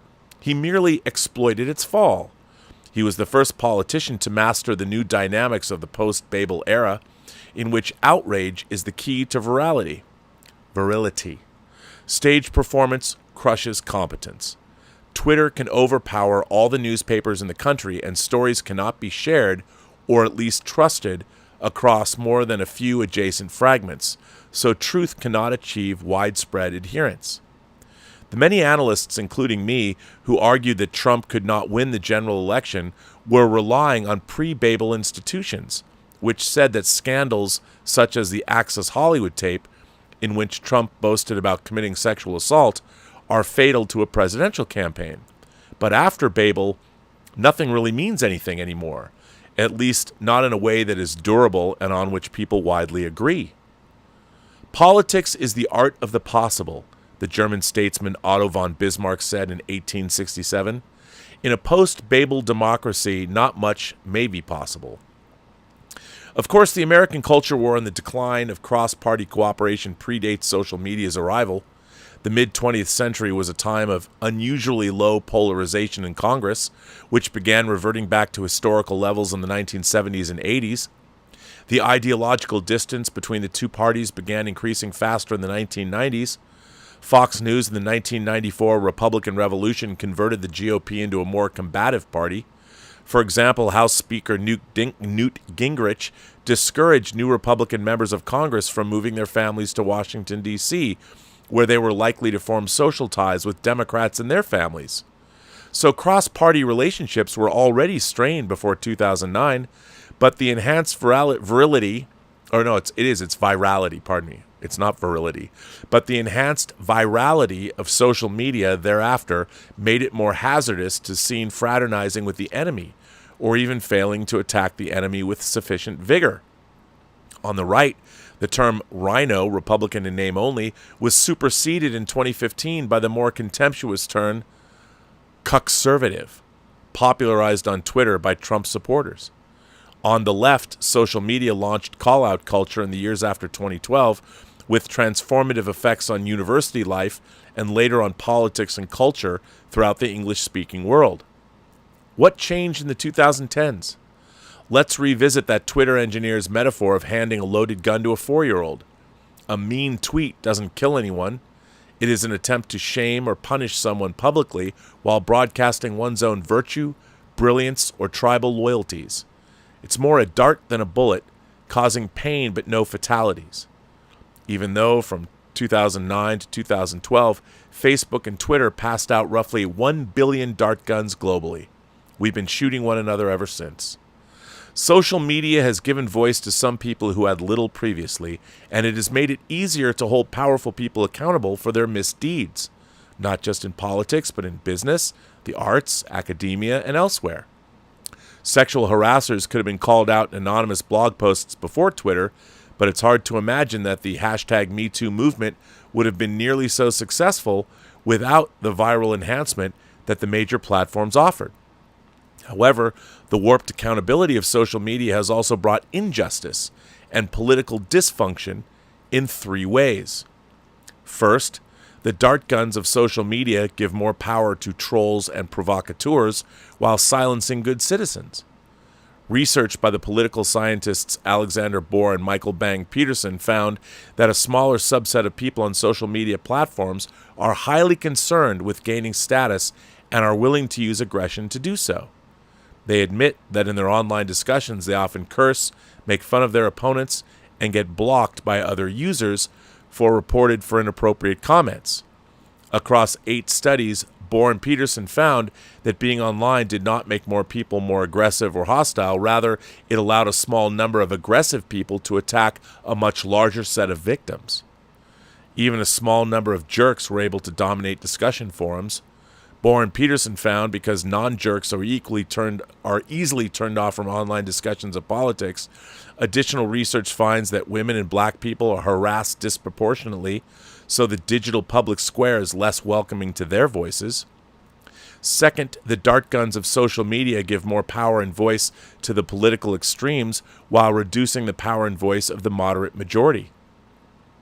The Hidden Tribes study by the pro-democracy group More in Common surveyed 8,000 Americans in 2017 and 2018 and identified 7 groups that shared beliefs and behaviors. The one furthest to the right, known as the devoted conservatives, comprised 6% of the U.S. population. The group furthest to the left, the progressive activists, comprised 8% of the population. The progressive activists were by far the most prolific group on social media. 70% had shared political content over the previous year. The devoted conservatives followed at 56%. These 2 extreme groups are similar in surprising ways.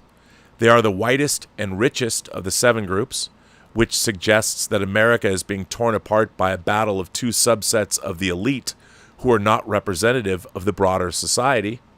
What's more, there are 2 groups that show the greatest homogeneity in their moral and political attitudes. This uniformity of opinion, the study's authors speculate, is likely the result of thought policing on social media. Those who express sympathy for the views of opposing groups may experience backlash from their own cohort. In other words, political extremists don't just shoot darts at their enemies. They spend a lot of time and a lot of their ammunition targeting dissenters or nuanced thinkers on their own team.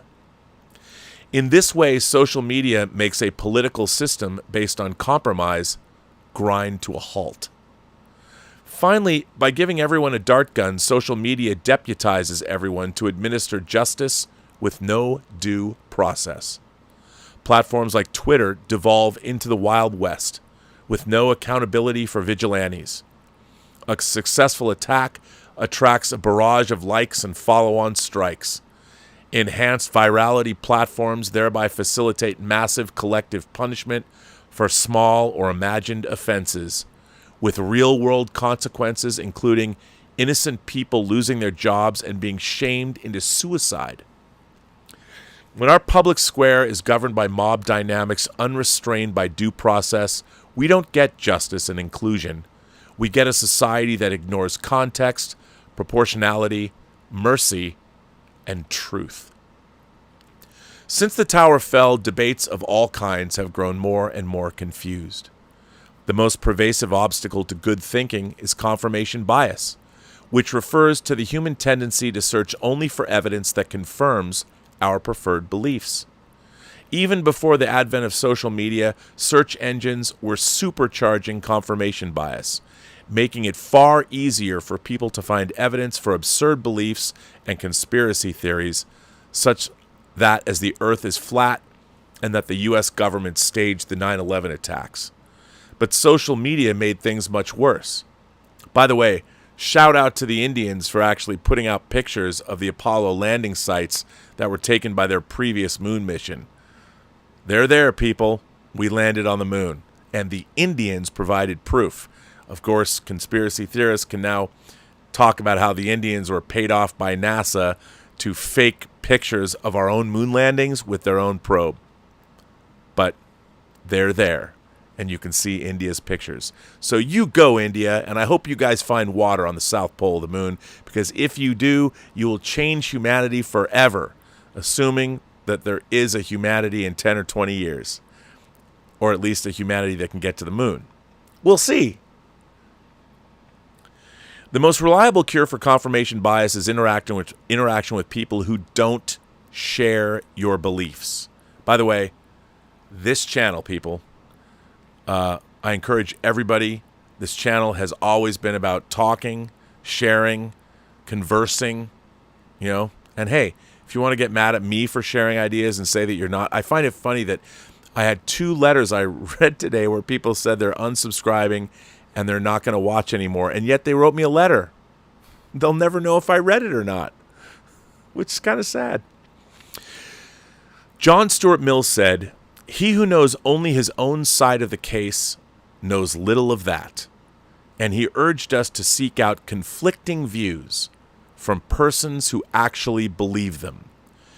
People who think differently and are willing to speak up if they disagree with you make you smarter, almost as if they are extensions of your own brain.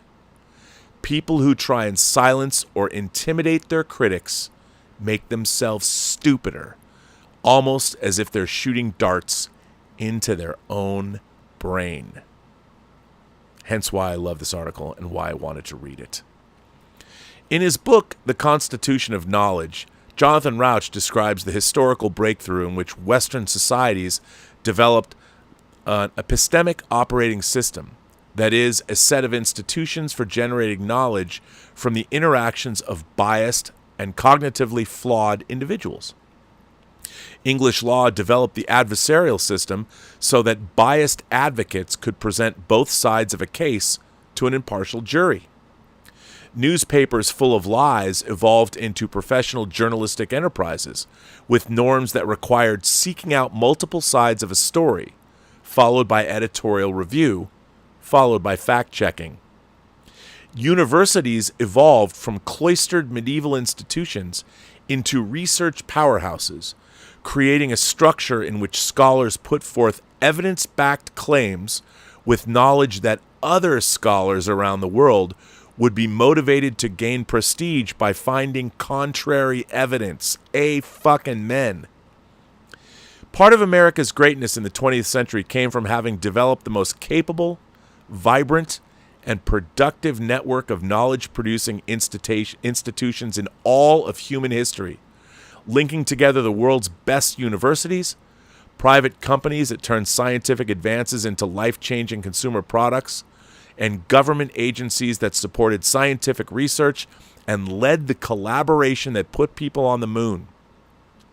But this arrangement, Rauch notes, is not self-maintaining. It relies on an array of sometimes delicate social settings and understandings, and those need to be understood, affirmed, and protected. So what happens when an institution is not well maintained? Yeah, you mean like a school that thinks that "Don't Tread on Me" was a flag that had something to do with slavery? Let's fix that shit.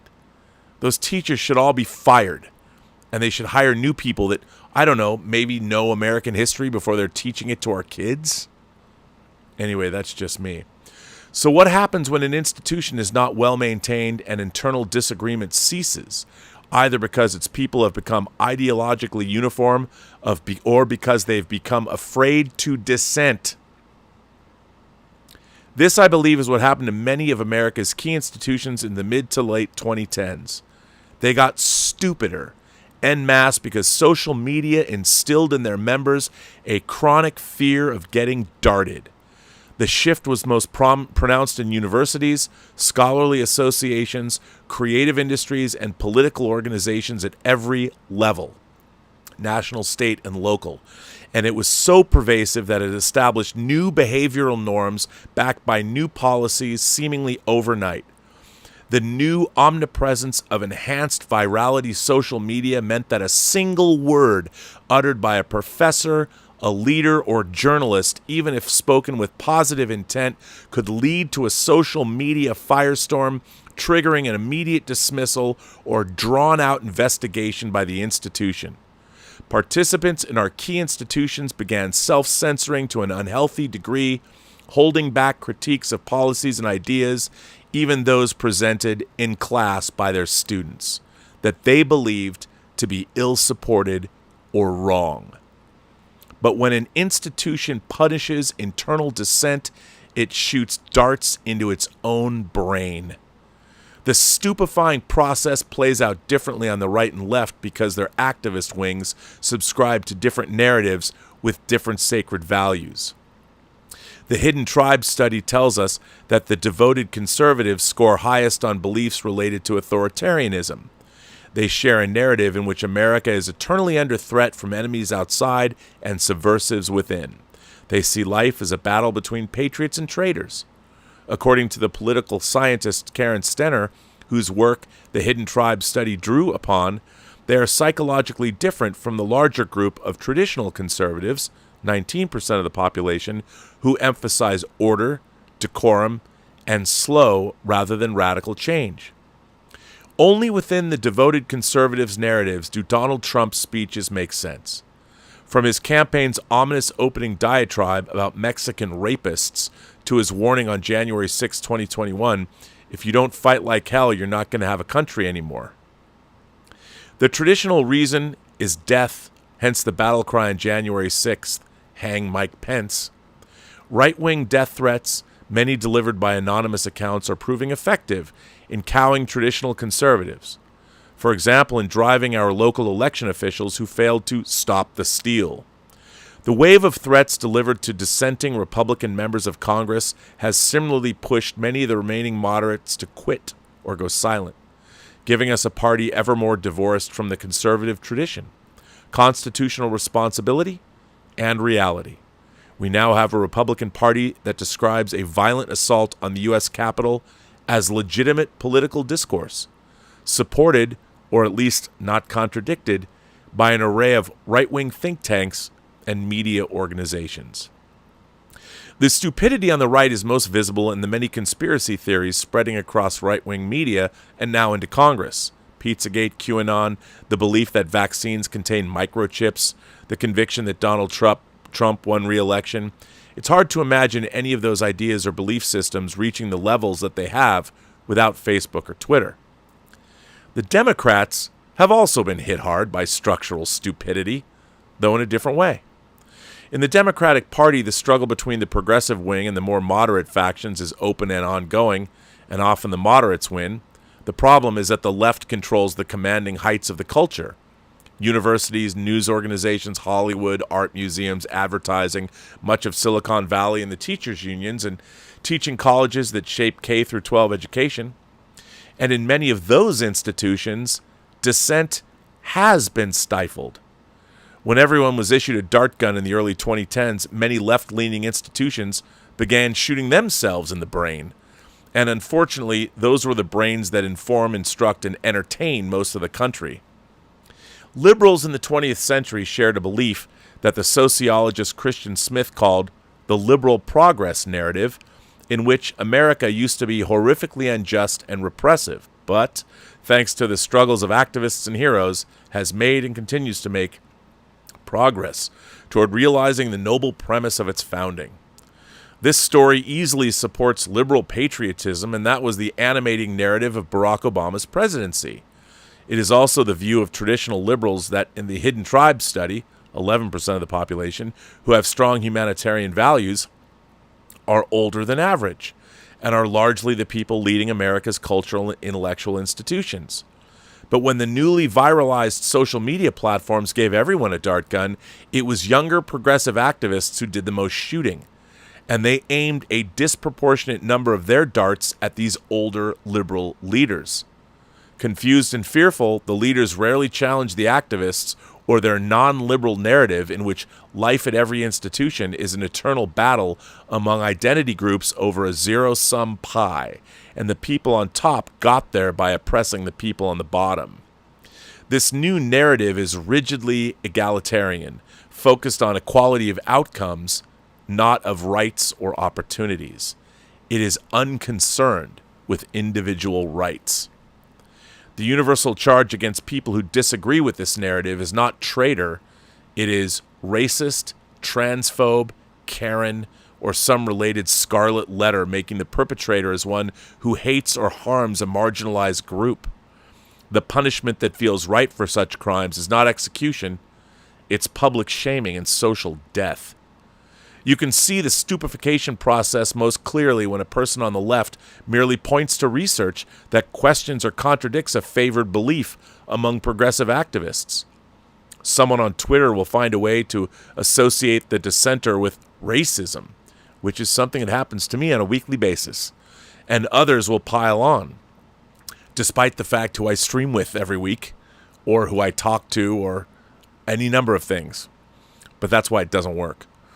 For example, in the first week of protests after the killing of George Floyd, some of which included violence, the progressive policy analyst David Shore, then employed by Civis Analytics, tweeted a link to a study showing that violent protests back in the 1960s led to electoral setbacks for the Democrats in nearby counties.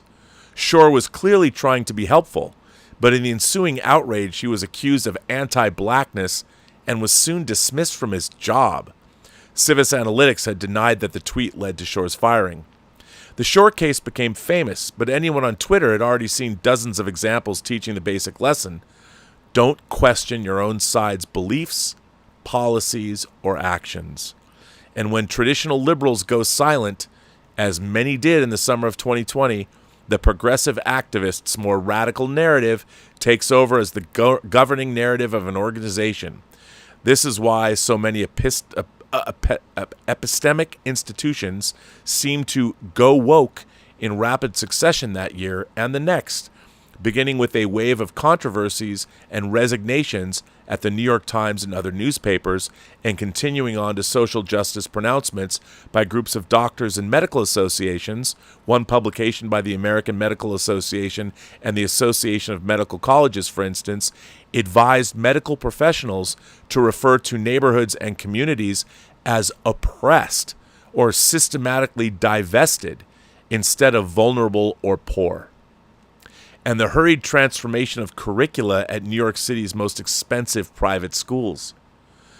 Tragically, we see stupefaction playing out on both sides in the COVID wars. The right has been so committed to minimizing the risks of COVID that it has turned the disease into one that preferentially kills Republicans.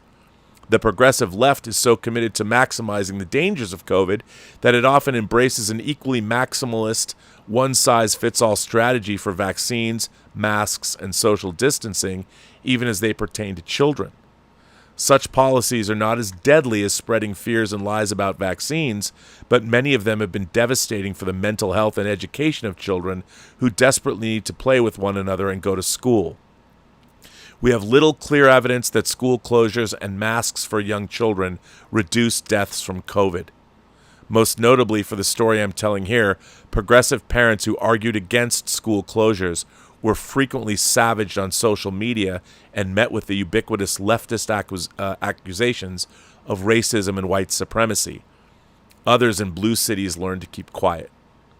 American politics is getting ever more ridiculous and dysfunctional, not because Americans are getting less intelligent. The problem is structural. Thanks to enhanced virality social media, dissent is punished within many of our institutions, which means that bad ideas get elevated into official policy. In a 2018 interview, Steve Bannon, the former advisor to Donald Trump, said the way to deal with the media is to flood the zone with shit. He was describing the fire hose of falsehood tactic pioneered by Russian disinformation programs to keep Americans confused, disoriented, and angry. But back then in 2018, there was an upper limit to the amount of shit available because all of it had to be created by a person other than some low-quality stuff produced by bots. Now, however, artificial intelligence is close to enabling the limitless spread of highly believable disinformation. The AI program ChatGPT is already so good you can give it a topic and tone and it will spit out as many essays as you like, typically with perfect grammar and a surprising level of coherence. When the program is upgraded to ChatGPT-4, as it has been, it will become far more capable. In a 2020 essay titled "The Supply of Disinformation Will Soon Be Infinite," Renee DiResta, the research manager at Stanford Internet Observatory, explained that spreading falsehoods, whether through text, images, or deep fake videos, will quickly become inconceivably easy. American factions won't be the only ones using AI and social media to generate attack content. Our adversaries will too. In a haunting 2018 essay titled "The Digital Maginot Line," DiResta described the state of affairs bluntly. "We are immersed in an evolving, ongoing conflict, an information world war in which state actors, terrorists, and ideological extremists leverage the social infrastructure underpinning everyday life to sow discord and erode shared reality," she wrote. By the way, it's my contention that's been going on for 20 years. America has been under constant attack from external and internal bad actors who have used social media to divide our great nation. Now, that I don't believe that's a conspiracy theory. I believe it's provable, and we just haven't been paying much attention to it. We haven't been, but it's been happening. The Soviets used to have to send over agents or cultivate Americans willing to do their bidding, but social media made it cheap and easy for Russia's Internet Research Agency to invent fake events or distort real ones to stoke rage on both the left and the right, often over race. Later research showed that an intensive campaign began on Twitter in 2013, but soon spread to Facebook, Instagram, and YouTube, amongst other platforms. And one of the major goals was to polarize American public and spread distrust, to split us apart at the exact weak point that Madison had identified. And they succeeded. We now know that it's not just the Russians attacking American democracy.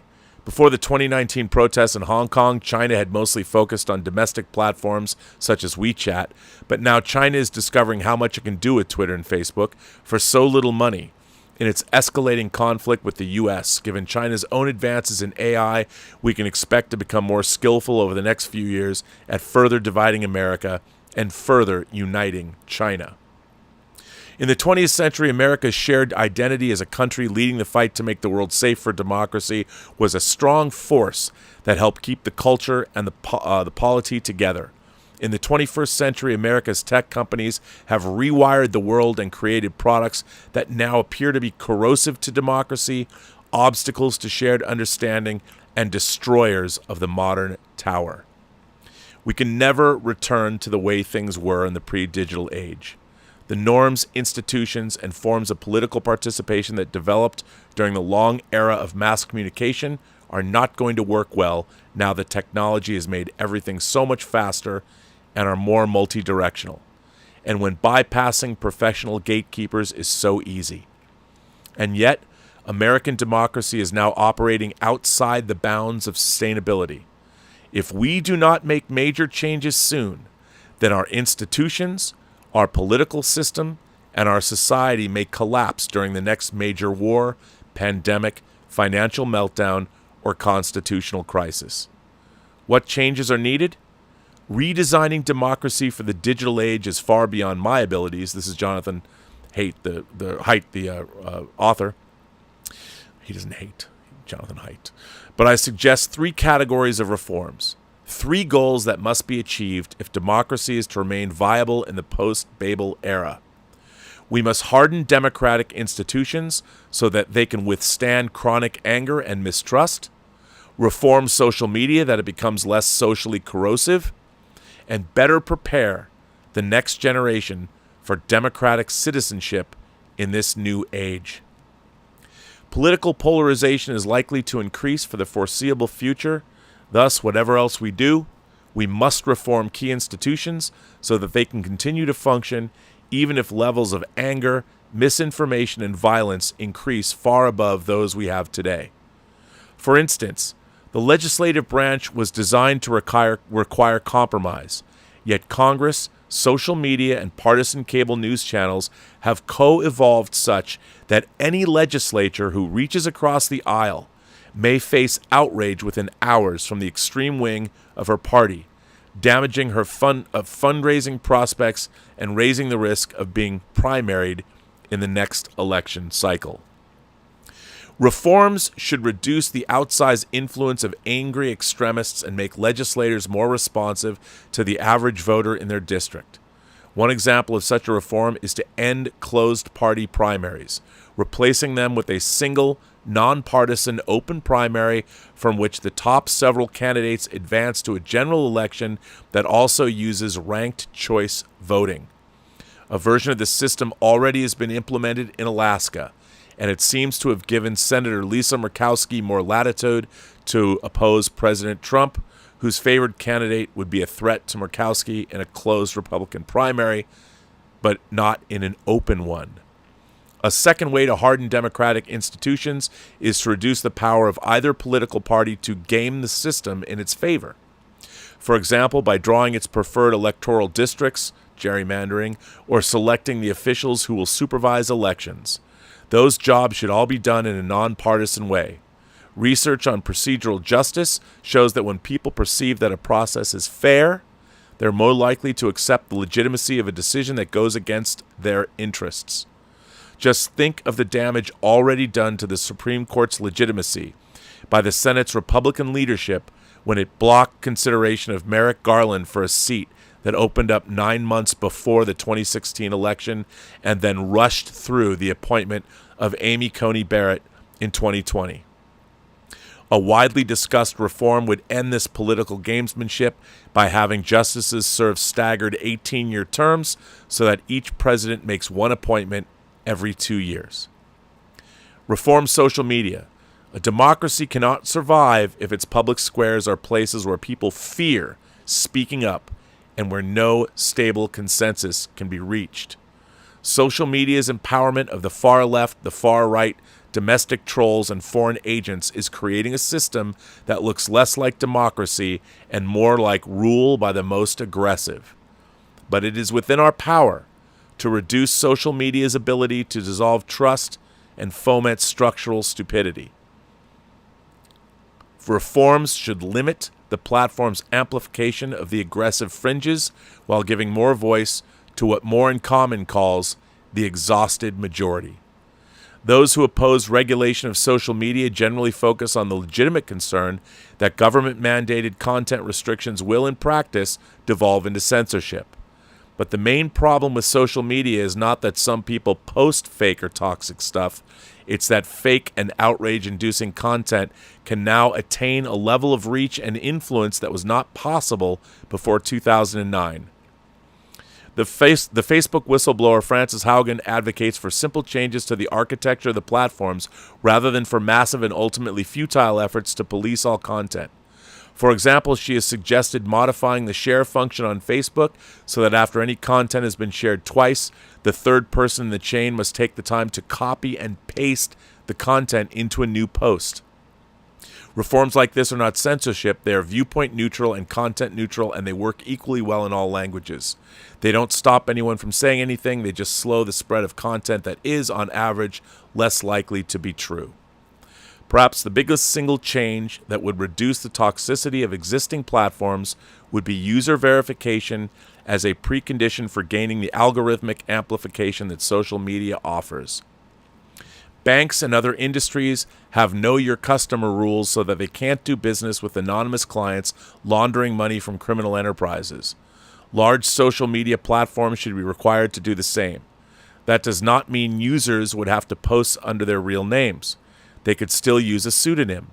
It just means that before a platform spreads your words to millions of people, it has an obligation to verify, perhaps through a third party or a nonprofit, that you're a real human being in a particular country and are old enough to be using the platform.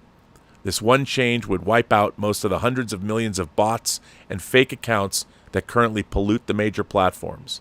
It would also likely reduce the frequency of death threats, rape threats, racist nastiness, and trolling more generally. Research shows that antisocial behavior becomes more common online when people feel that their identity is unknown and untraceable. In any case, the growing evidence that social media is damaging democracy is sufficient to warrant greater oversight by a regulatory body such as the Federal Communications Commission or the Federal Trade Commission. One of the first orders of business should be compelling the platforms to share their data and their algorithms with academic researchers. The members of Gen Z, those born in and after 1997, bear none of the blame for the mess we're in, but they're going to inherit it. And the preliminary signs are that older generations have prevented them from learning how to handle it. Childhood has become more tightly circumscribed in recent generations, with less opportunity for free unstructured play, less unsupervised time outside, more time online. Whatever else the effects of these shifts, they have lightly impeded the development of the abilities needed for effective self-governance for many young adults. Unsupervised free play is nature's way of teaching young mammals the skills they'll need as adults, which for humans include the ability to cooperate, make and enforce rules, compromise, adjudicate conflicts, and accept defeat. A brilliant 2015 essay by the economist Stephen Horowitz argued that free play prepares children for the art of association, that Alexis de Tocqueville said was the key to vibrancy of American democracy. He also argued that its loss posed a serious threat to liberal societies. A generation prevented from learning these social skills, Horowitz warned, would habitually appeal to authorities to resolve disputes and would suffer from a coarsening of social interaction that would create a world of more conflict and violence. And while social media has eroded the art of association throughout society, it may be leaving its deepest and most enduring marks on adolescence. A surge in rates of anxiety, depression, and self-harm amongst American teens began suddenly in the early 2010s. The same thing happened to Canadian and British teens at the same time. The cause is not known, but the timing points to social media as a substantial contributor. The surge began just as a large majority of American teens became daily users of major platforms. Correlational and experimental studies back up the connection to depression and anxiety, as do reports from young people themselves. From Facebook's own research, as reported by the Wall Street Journal. Depression makes people less likely to want to engage with new people, ideas, and experiences. Anxiety makes new things seem more threatening. And these conditions have risen, and the lesson on nuanced social behavior learned through free play have been delayed. Tolerance for diverse viewpoints and the ability to work out disputes have diminished among many young people. For example, university communities that could tolerate a range of speakers as recently as 2010 arguably began to lose that ability in subsequent years as Gen Z began to arrive on campus. Attempts to disinvite visiting speakers rose. Students did not just say they disagreed with visiting speakers, some said that those lectures would be dangerous, emotionally devastating, a form of violence.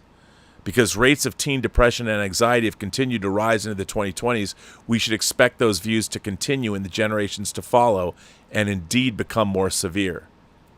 The most important change we can make is to reduce the damaging effects of social media on children, is to delay entry until they've passed through puberty.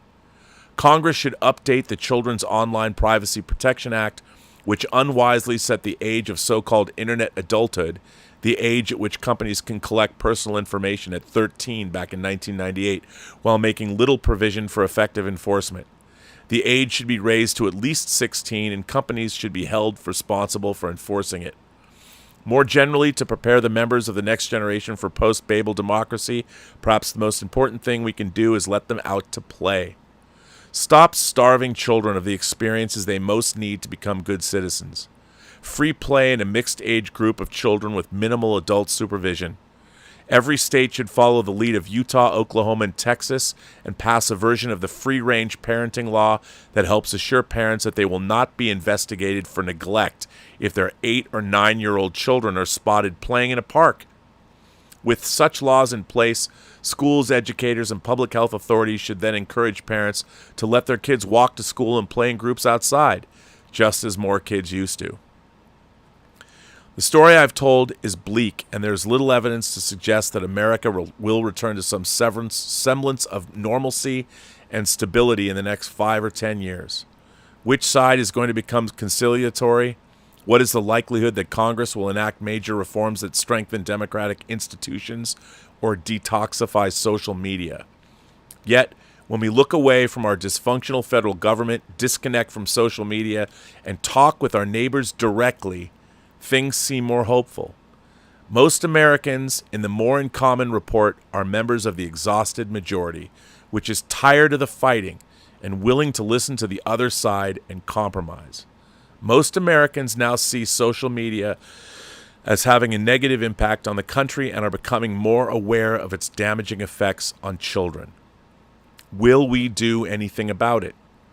When Tocqueville toured the United States in the 1830s, he was impressed by the American habit of forming voluntary associations to fix local problems, rather than waiting for kings or nobles to act, as Europeans would do. That habit is still with us today. In recent years, Americans have started hundreds of groups and organizations dedicated to building trust and friendship across the political divide, including Bridge USA, Braver Angels, on whose board I serve, and many others listed at bridgealliance.us. We cannot expect Congress and the tech companies to save us. We must change ourselves and our communities. What would it be like to live in Babel in the days after its destruction? We know. It's a time of confusion and loss, but it is also a time to reflect, listen, and build. That's from Jonathan Haidt. And I wanted to read that. I don't even know if anyone's listening or even watching the show. The reason I wanted to read that article, it was the flip side, I think, or an extension of the article I read. And I know there's going to be some people like, Rob, why'd you just read this article? Other people will say, thank you for reading this article. It wouldn't be an article that I would have read because it was so long, so I wouldn't have read it. I might have listened to it. And again, that was in The Atlantic, and Jonathan Haidt wrote it. And I'm a big fan of Jonathan Haidt. He's all over social media. I like everything. There's seldom been a time where I've watched him speak that I didn't agree with him, and I feel he's fair to both sides. And that's why I wanted to read this article. And, to be honest, I think that the stories that we love, movies, comics, books, everyone talks about how they don't like politics, and I've never understood that because all stories have some kind of politics in them. And what Jonathan says about, I was a free-range kid. I walked to school or rode my bike or skateboarded to school every day. When I could drive, when I was able to, I bought half my first car. I drove to school, and I walked to school in kindergarten. And I was always that way. I was always a free-range kid. And one of the things we did learn was how to parlay. Like, you get 4 kids together. It's like, what do you want to do? Well, you learned how to figure it out really fast so you could go do what you wanted to do. No kids wanted to sit around and do nothing. So you'd figure it out. And this channel exists in order to have discourse between fans, And I don't think that I've changed in terms of what I believe in or what I like or what I dislike, as you all know. But what I would like to see is, that's why I wanted to read letters, the letters I got on the show, both good letters and bad letters, because I feel it's just as important to share letters that are highly critical of me as letters, because I get a good balance. Sometimes it gets a little depressing to read people, don't like you, or tell you to lose weight, or you're an idiot, or this, that, the other thing. It's fine, but I'm a big enough boy that I can, take those slings and arrows. But I think that that's what we need moving forward. We're now, we're in the middle of a writer's strike and an actor's strike, so our entertainment is hanging by a thread, at least the way it was done previously. It's really interesting to watch, just to think about, this disc. Disney had all but given up physical media. They're talking about how they're not going to have physical media in Australia and New Zealand. And yet, they're losing so much money, and they realized, We released Avatar in 4K and Avatar: The Way of Water, and they had huge sales figures. Let's go back. There's another revenue stream. Why give up a revenue stream if you're losing money? And one of the problems that I bang on about Warner Brothers is at Warner Brothers and at all the studios, all of the institutional knowledge, because the people, when I worked at Warner Brothers 30 years ago, the people that were there for decades, and they had incredible institutional knowledge. And in places like home video, and I use Warner Brothers and Disney too. Warner Brothers and Disney are in the middle of their 100-year anniversaries. And if there's one way, studios always want a way, well, how are we going to market re-releases of our material? I don't know, your 100th anniversary? Why didn't Warner Brothers have a movie come out every week, and then their new 4K transfers would wind up on their streaming services to be utilized cross-platform around the world? So you spend the money, you release them on physical media to probably pay for whatever it costs you to renovate those films and upgrade them to 4K. I mean, for God's sake, if you watch Private Benjamin on Max or HBO, Private Benjamin, which was a huge Academy Award nominated comedy in the early 80s starring Goldie Hawn, I love that movie. The transfer is fucking terrible. I mean, yeah, it's an HD transfer that was done like 20 years ago, and it says it was for broadcast in one venue, and they're still running that same transfer. People haven't even seen Private Benjamin. They don't even know that movie anymore. And when I was growing up, it was a huge comedy. You know, it makes a great double feature with Stripes. Bill Murray and Harold Ramis and Stripes and Private Benjamin. I used to watch them back to back when I was a kid. Well, not a kid, but, 40 years ago. You can't even do that. And you know what? Here's the problem. The people at Warner Brothers that are running, the people that are in charge of what movies to put out, like the big movies, or what catalog titles to put out, they don't even fucking know their own library. They don't know that if they were going to release something like Forbidden Planet or Logan's Run in 4K, first of all, they don't know what either one of those movies even are, nor do they understand what audience is going to buy them. And it's like with everything else. Science fiction, horror, fantasy, high-end science fiction, horror, and fantasy titles always sell. Why? Because that community are collectors too. They don't know that. And the problem with our institutions is, especially with our corporatized institutions, is the lack of knowledge of everything. There's a fundamental lack of knowledge of everything in our society. No one knows fuck all. And it's problematic. And look, again, this channel is all about sharing ideas, sharing discourse. I mean, yes, it's predominantly about science fiction, horror, fantasy, comic books, novels, whatever. And it has a focus on the meaning of storytelling and culture and why storytelling is important. That's the focus of this channel. But, occasionally we have to get into a lot more than just that. There's a lot more going on. Now, let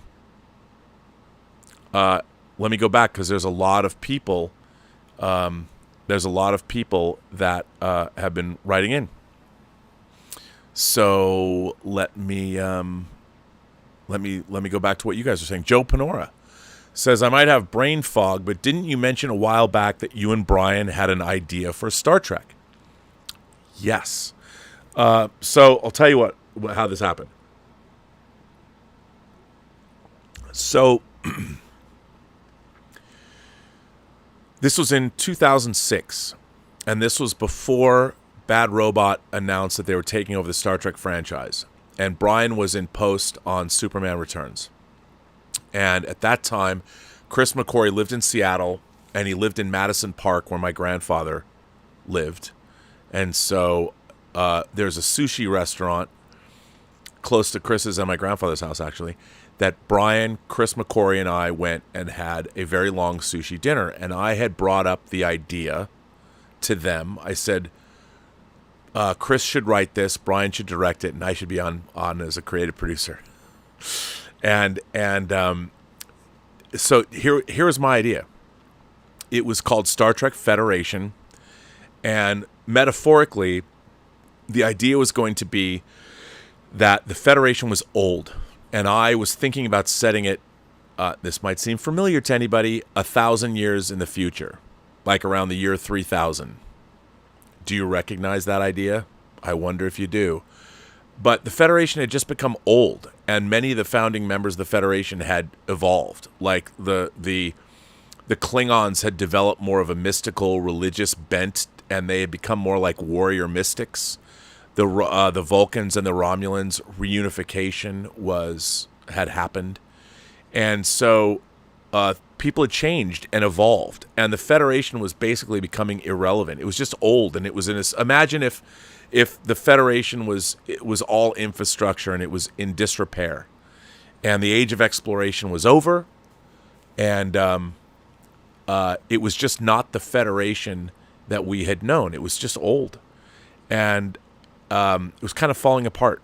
And all the old ideals of the Federation after 1,000 years were not because of a burn or something like that. And it was, metaphorically, it was America. It was where we were in 2006.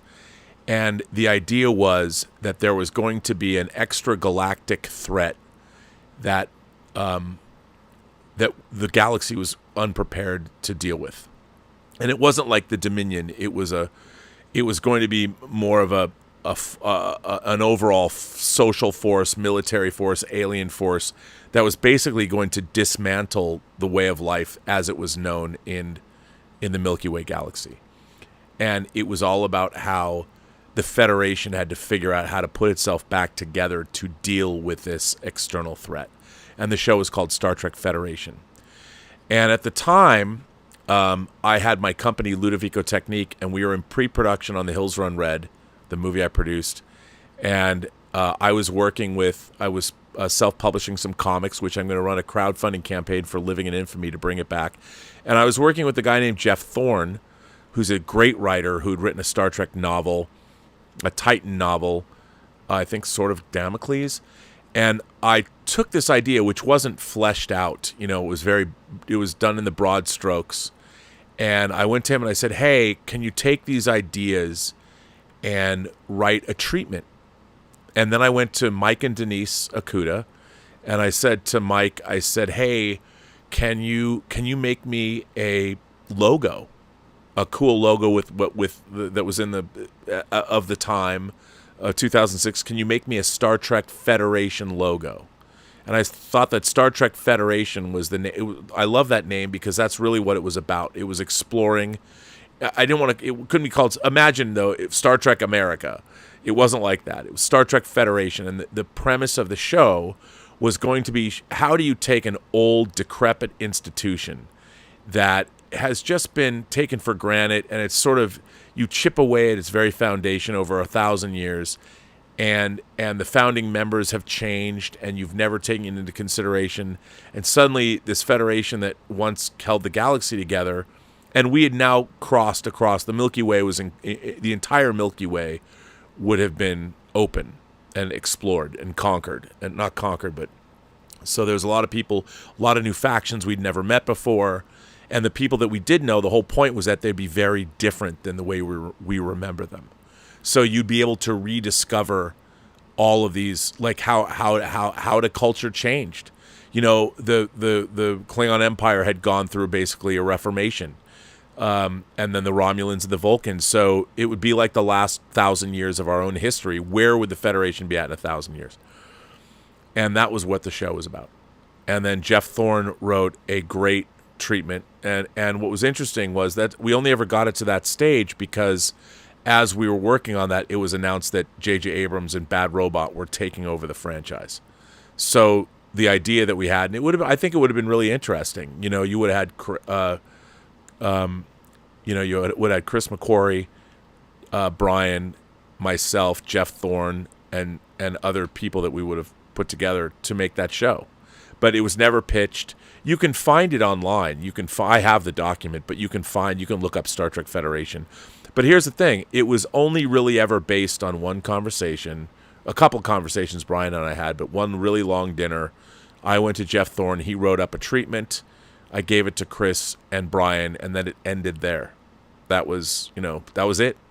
That was it. And because we never took it to the proposal stage, and I was waiting to get Chris and Brian's notes back about it, but then, they went off and did other things, and that was the end of that.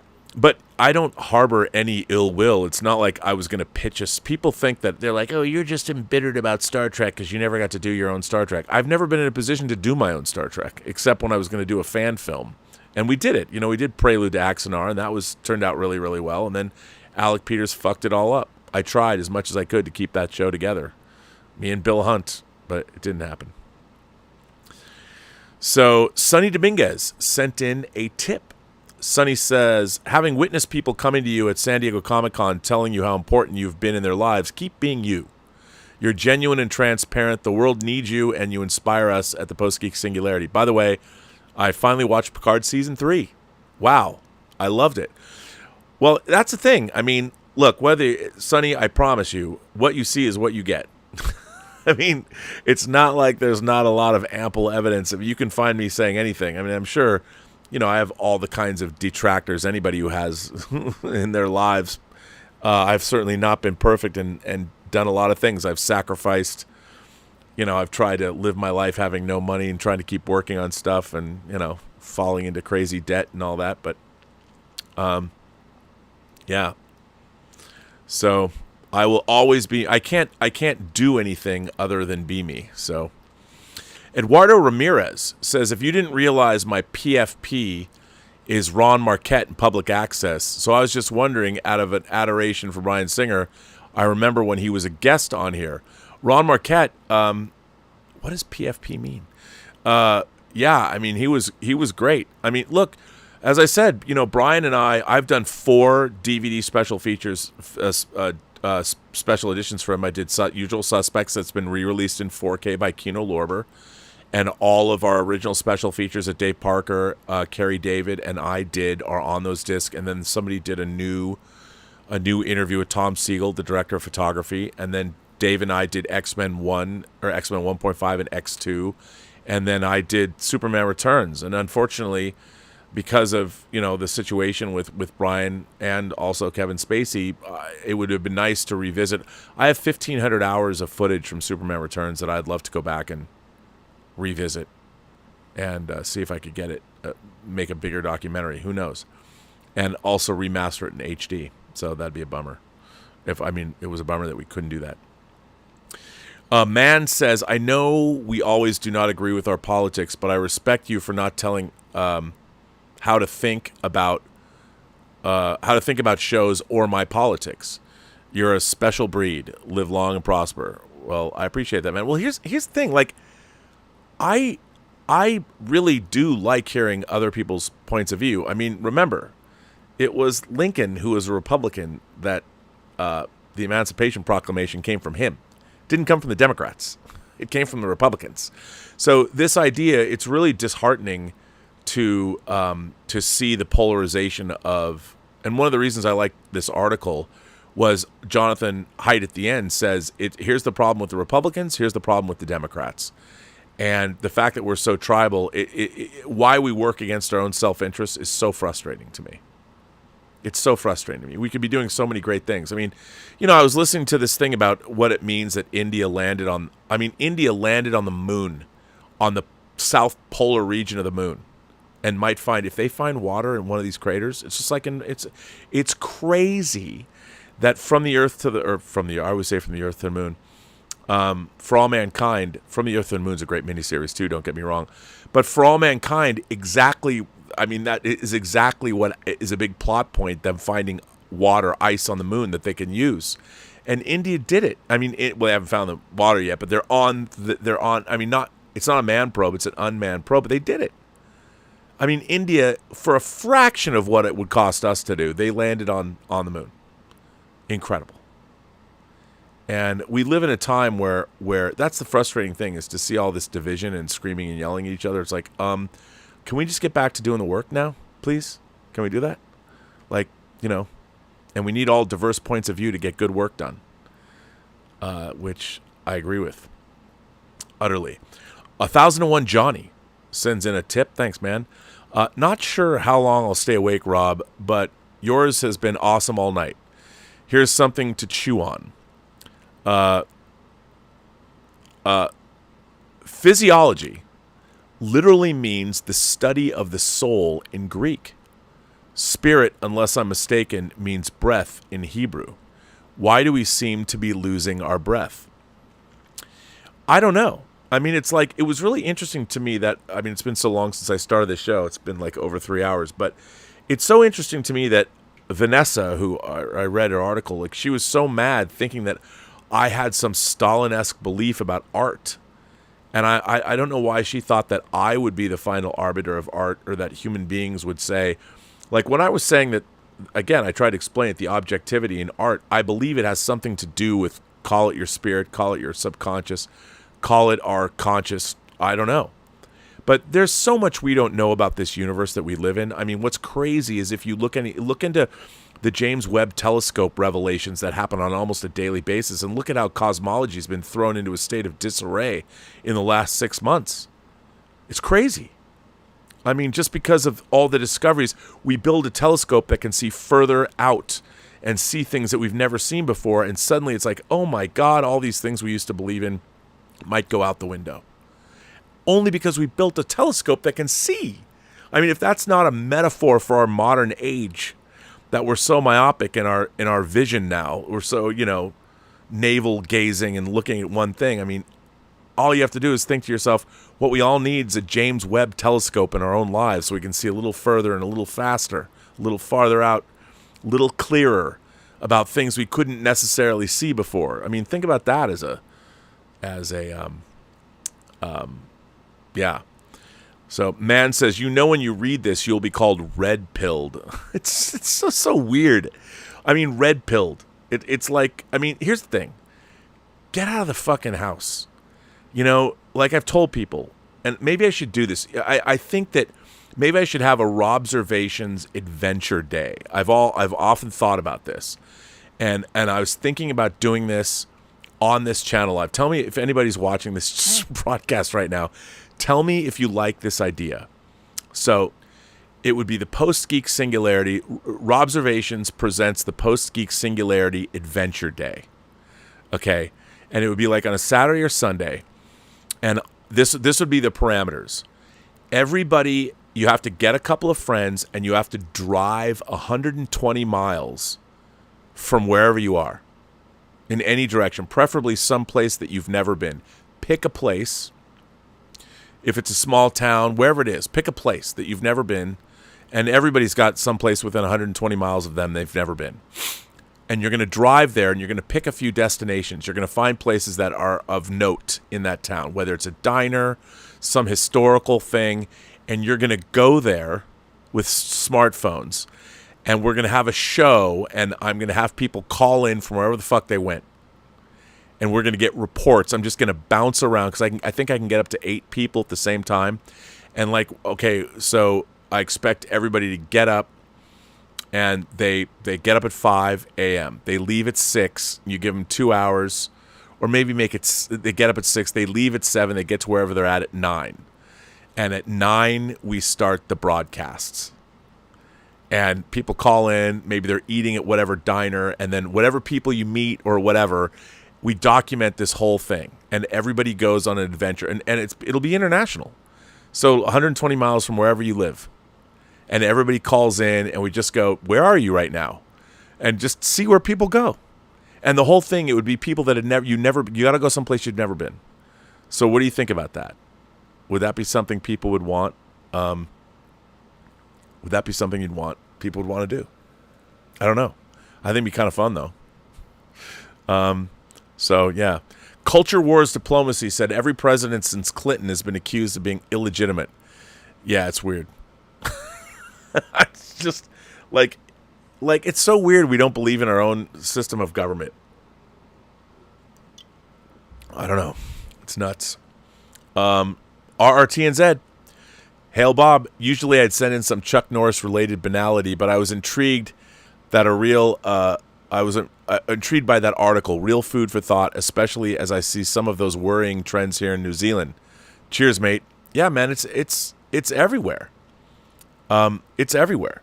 So, yeah, there you go. I mean, and it all comes down to, I don't understand. I don't know where, like, just based on what I have sitting, there are so many conflicting ideas on these shelves. There's literally thousands of books in here, thousands of movies, thousands of ideas from all around the world. And I've always thought, like, why is it we can't talk about any subject? People won't even talk about subject. You won't even, like, for me, I just muse about things and think, okay, is this true? Could this be true? Like, when I'm thinking about art, that whole idea, it's I don't know the answer to that. And if I get into a debate with somebody about any kind of political hot potato issue, if I don't know the answer, or there's no answer that's been established, why can't we just talk about, like, well, I wonder if this is true, or maybe this is so? And people get all mad and triggered. Like, I don't know why. And I don't understand how people now expect you to call them certain things, or why do I have to do that? I have never expected, if I walk out my front door and go out into the world, I've never expected the world to treat me a certain way. The world is a hostile place. If you go out into the world, you have to respect the world that's out there. You have to be ever vigilant to protect yourself. You cannot expect that the people around you are going to know you, or going to know how you want to be treated, or you can't expect the world to know anything about you. And when they don't, you can't get mad about it. Why? And people do. I don't understand. The Sundowners Club says, bought the 4K release of Weird Science today. Mine's still coming. Nothing better than watching a 4K disc in my theater room. I hope physical media never dies. Well, it is going to die, but you'll have it for all time. Yeah, like I said, I was watching Nightmare Before Christmas today, which, by the way, if you like Nightmare Before Christmas, this disc is the shit. It's incredible. It looks amazing. Glenn Mark says that, wow, Star Trek Federation features on Memory Alpha. Yeah, I mean, it was a real thing. You can get it and read it. It never went any further than that. Oh, unless you think about Discovery. Star Trek Discovery mysteriously went 1,000 years in the future. I mean, it's not like that wasn't out there. And of course, I mean, look, I'm not saying that Star Trek Discovery ripped off our proposal for Star Trek Federation, but there's a lot of things in Star Trek Discovery that a cursory glance over the internet, like, I don't know, the whole idea of Ephraim. I just won't even get into it, but yeah, I mean, let's just say that all the people that have written modern Star Trek from 2017 on, I wouldn't exactly say that they're the most stunningly original writers. I really wouldn't. And there's been a lot of judicious use of the internet to find ideas for their stories. Let's just say that. And Star Trek Federation is something that maybe nobody will cop to reading, but it was a pretty unique idea to Star Trek Federation, and that somebody actually made that same leap. They made the same leap, but they'll tell you it was for a different reason. But okay. Yep. Star Trek Federation's on Memory Alpha. So there you go. I do claim the idea about going 1,000 years in the future. Although, to be fair, there was the time cops in Discovery, and I mean in Enterprise, and in there were 1,000 years in the future too. Anthony Gonzalez says, greetings, Admiral Rob. Out of curiosity, what did you think of the 97 miniseries of The Shining? I liked it. I mean, it was closer to the book.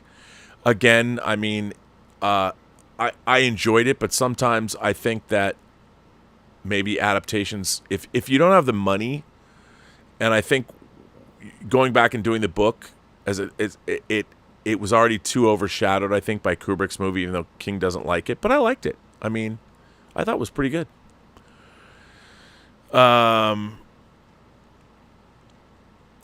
Let's see. 1001 Johnny says, psychology, not physiology. Damn it. Okay, psychology. I thought, because physiology is the study of the. Okay, this is a great show, Rob. Awesome. An adventure show sounds amazing. Wouldn't that be fun? Maybe I'll try that and see. I mean, why not? That'd be a really interesting thing. And I love it. Man says, hell yeah. Sujith says the Indian Prime Minister signed the Artemis Accords. That enables collaboration with the U.S. on science endeavors on the moon. I love that. I mean, look, I think that all nations. I'm glad if you follow space at all, there's a very international crew on the ISS right now. I think there's like 7 or 8 people even more, maybe 9 people until 4 people go back that are going back. How crazy. How crazy. So, yeah. Jason S. says, Robert, how is your side able to trick you into believing the Trump-Russia collusion hoax conspiracy? How did you fall for that? That would be like believing the earth is flat. Well, I don't necessarily think that. I mean, look, here's the thing. Trump's business dealings are very well documented. I mean, I don't think that Trump has had business dealings before in Russia. And if you think that Russia bared, look, like I said right now, every single day, whether it's North Korea, whether it's Iran, whether it's China, whether it's Russia, every day the United States is under constant cyber attack from somewhere. Not just infrastructure, not just ransomware attacks or whatever, but all day, every day. And if you don't think you don't think that Trump, who already knew Putin before he was president, had some, I mean, it was Trump who started the investigation into Hunter Biden. So, here's the thing. Trump's a businessman, not a particularly good businessman, but good enough. And it's like, do I think that he was colluding directly with Russia? He doesn't have to. Russia's interfering in our elections all the time anyway. It's just that it was in Russia's best interests to have Trump as president, because there was nothing more corrosive to American democracy, as we saw. What can we say? And if Trump comes back, he comes back, and he's elected. He's the president of the United States. But your side. Listen to your language, Jason. You're saying that my side was able to trick me. No, I'm a pragmatist. My side. I'm an American. So are you. I'm on America's side. And at the end of the day, aren't we on the same side? I would think that we are. The American Republic is still the greatest democratic experiment that's ever happened in the history of humanity in terms of its government. And we should all be on the same side. Why are you asking me about my side, our side, the American side? That's what we should be talking about. That's what this whole article was about that I read. So my side wasn't able to trick me because my side is the American side. It always has been, and it always will be. Hunter Becknell says, hate to keep bringing this up, Rob, but Foundation seems to be scratching my sci-fi itch. Hey, my friend Bill Hunt loves Foundation. I've not watched the second season. He was telling me today how great it was. So, yeah. I can't wait to watch it. I got to sit down and watch it. I've heard another friend that doesn't like it at all, but if Bill Hunt says he likes it, I got to go with Bill. So I haven't seen that. Man says, do you remember 90? You mean 8mm? You said 97 here. 8mm with Nicolas Cage. Could that movie be made up today? Andy Kevin Walker, who wrote Seven, wrote that movie, and Andy Kevin Walker has 2 new movies coming out. The new David Fincher movie. Andy Kevin Walker wrote Seven that Fincher directed, and he's teamed up with Andy Kevin Walker again. Andy Kevin Walker wrote Killer that the trailer dropped today that Michael Fassbender is in, and then Andy Kevin Walker's script Psycho Killer that was directed by Gavin Polone. Roy Lee was a producer on that. That's been finished, so he's having a good year. Could 8mm? I mean, 8mm is a pretty lurid movie, but I mean, with the proliferation of OnlyFans and pornography, and I mean, 8mm is basically about the idea of a snuff film, and if you haven't seen it, it's not exactly the most uplifting movie, but I think Nicolas Cage is really good in it. I'm sure I don't know if anybody would make it today, only because who's going to go see that movie? It'd probably be made for a streaming service, but it had talent in it, had talent behind it. It just wasn't very satisfying. Hunter Becknell says, hey, Rob, any thoughts on American Horror Story Delicate? Apparently it's based on a well-written book. I have not seen any of it. I have not seen any of it. So I don't know. I don't know what book it's based on. American Horror Story's been up and down, but for the most part, I've liked it. I think it's for the most part, it's been really good. Thomas Logan asks, if you could go back to the day you agreed to work on Axanar, will you still do it? If so, what would you do different? Do you still believe in Axanar? Well, here's the thing. So for those of you who don't know, I was involved in a fan film project that started out great. And the idea was ultimately to make a canonical, this is another thing that I was involved with, a canonical movie.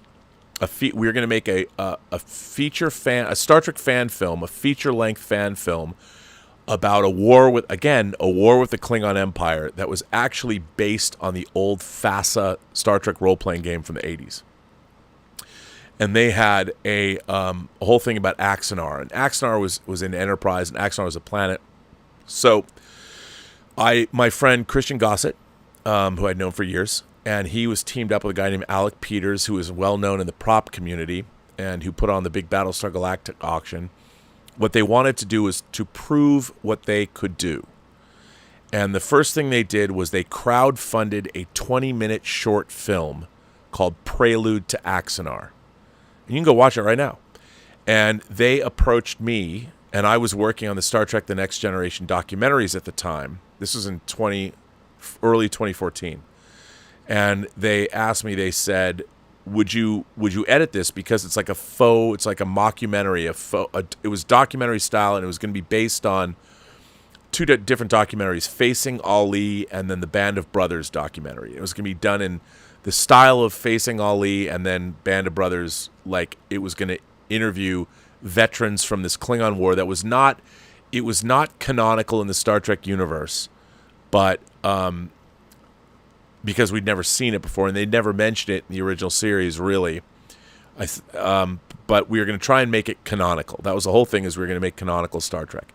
So we crowdfunded it in March of 2014. They shot it in early May. I started cutting it, and I had incredible leeway.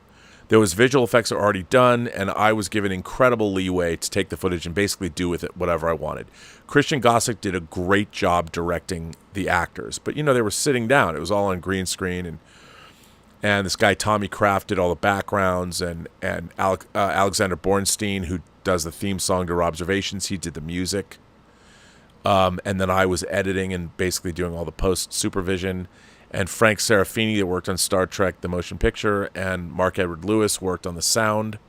So we had a really great team of people, and it starred like Tony Todd, Candyman himself, J.G. Hertzler, who played Martok in Deep Space Nine, Kate Vernon, who was in Battlestar Galactica, Richard Hatch from Battlestar Galactica, both the old and the new. He played Karn. And I stand by it. If you want to see a cool 20-minute Star Trek fan film that is in an interesting format, Prelude to Axanar is on. You can watch it on YouTube right now, and I'm really proud of it. It went off without a hitch. We crowdfunded it in March, shot it in May, and then I literally finished it the night before its Saturday premiere in mid-July at Comic-Con. I literally was tweaking it, and I exported the file. It was going to be shown on a giant movie theater screen at Horton Plaza. I was able to get it done and get to the train by like 6 a.m. and get down to San Diego. I missed the Wednesday, Thursday, Friday of San Diego and got down for Saturday and Sunday. And we premiered it in theater. And it was fantastic. And then Prelude to Axanar, we ended up with a lot of money. And what happened was what happens with so many projects in Hollywood. So Christian Gossett, who directed it, put this great team of people together to produce the project. And Alec Peters, who sort of was the mastermind behind the project, he was kind of an innocent bystander, even though he's in the movie, because it was all about his ego anyway. But he did what any good producer does. You hire a bunch of talented people, you stand back, you let them do their work, and then you can take the credit. But the problem is he wasn't getting the credit he wanted.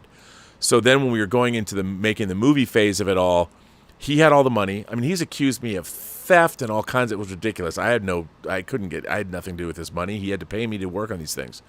And so, he got rid of all the people that produced the movie. Christian became very disillusioned. I took over as director, and all the money got spent. We never got to make the movie. And the only thing that you can see is I said to Alec, we had to do another crowdfunding campaign. I said, look, we've shown that we can show people walking. And I said, "Look, we got to shoot a scene where people are doing a walk and talk." So I designed a scene that was originally conceived of by Christian in a different way. And then Bill Hunt and I wrote this scene. And I shot it. It's called The Vulcan Scene, or Axnar, The Vulcan Scene. And it was proof of concept. We shot it in front. We shot it outside. I used natural sunlight. I worked with Tobias Richter. And it's the only really thing you can see of Star Trek that I directed. And it was only done as a proof of concept to gain money. But we made over $1 million. We got sued by Paramount. I didn't get sued, but Alec Peters got sued.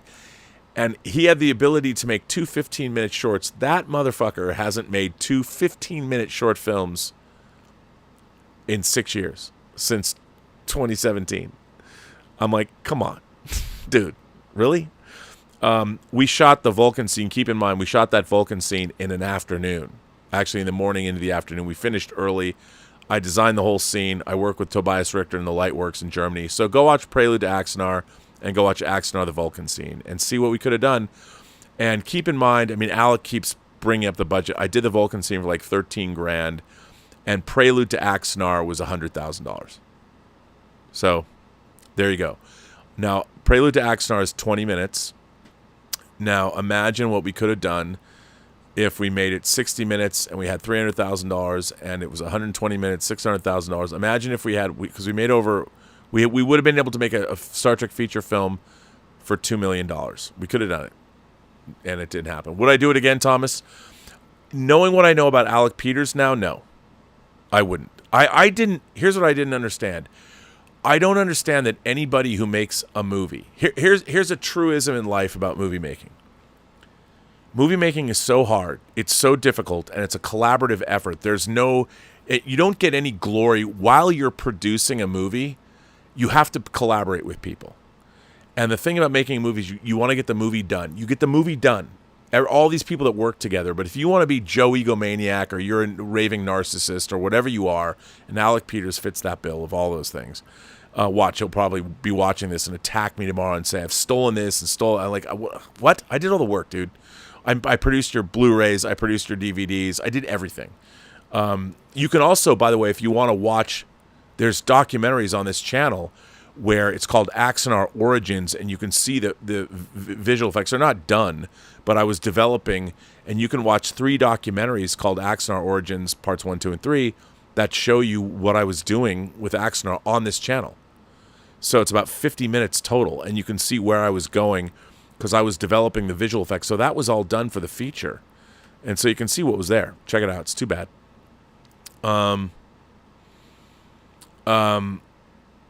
So yeah, if I knew what I knew about Alec, I still would have done Prelude, but I would have insisted that he put all the money that we made for the Axnar feature film into an escrow account, and we would have had somebody else take care of it, because he was living off that money, and he shouldn't have been.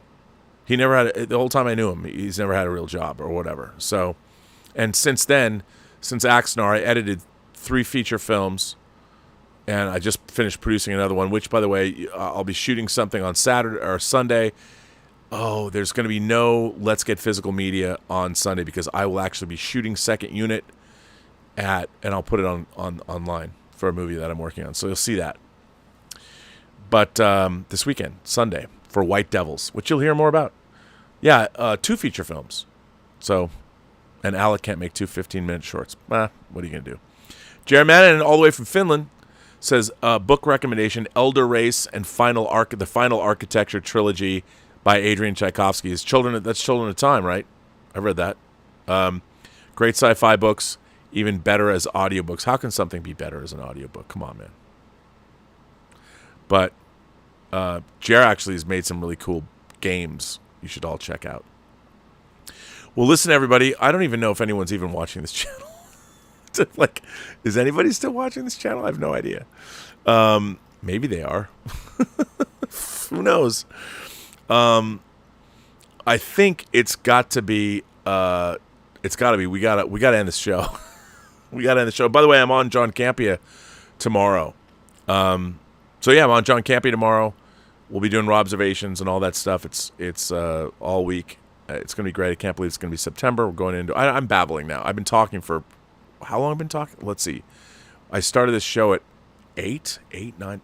Almost... This is crazy. This is almost 4 hours, and you're still watching. You guys are the best. Anyway, so theoretically, we're going to have a member call this Saturday.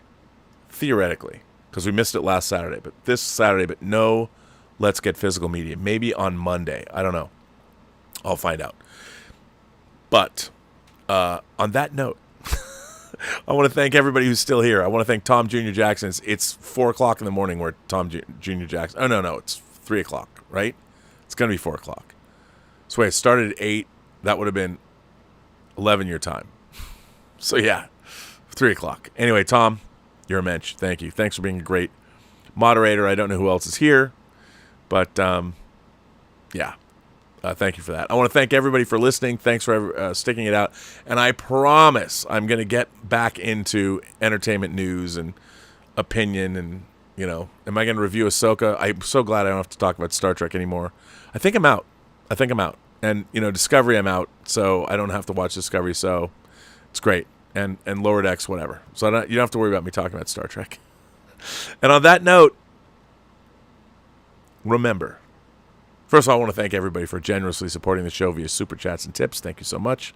But remember, every person you meet has a story to tell that you have yet to hear. And all you have to do is listen.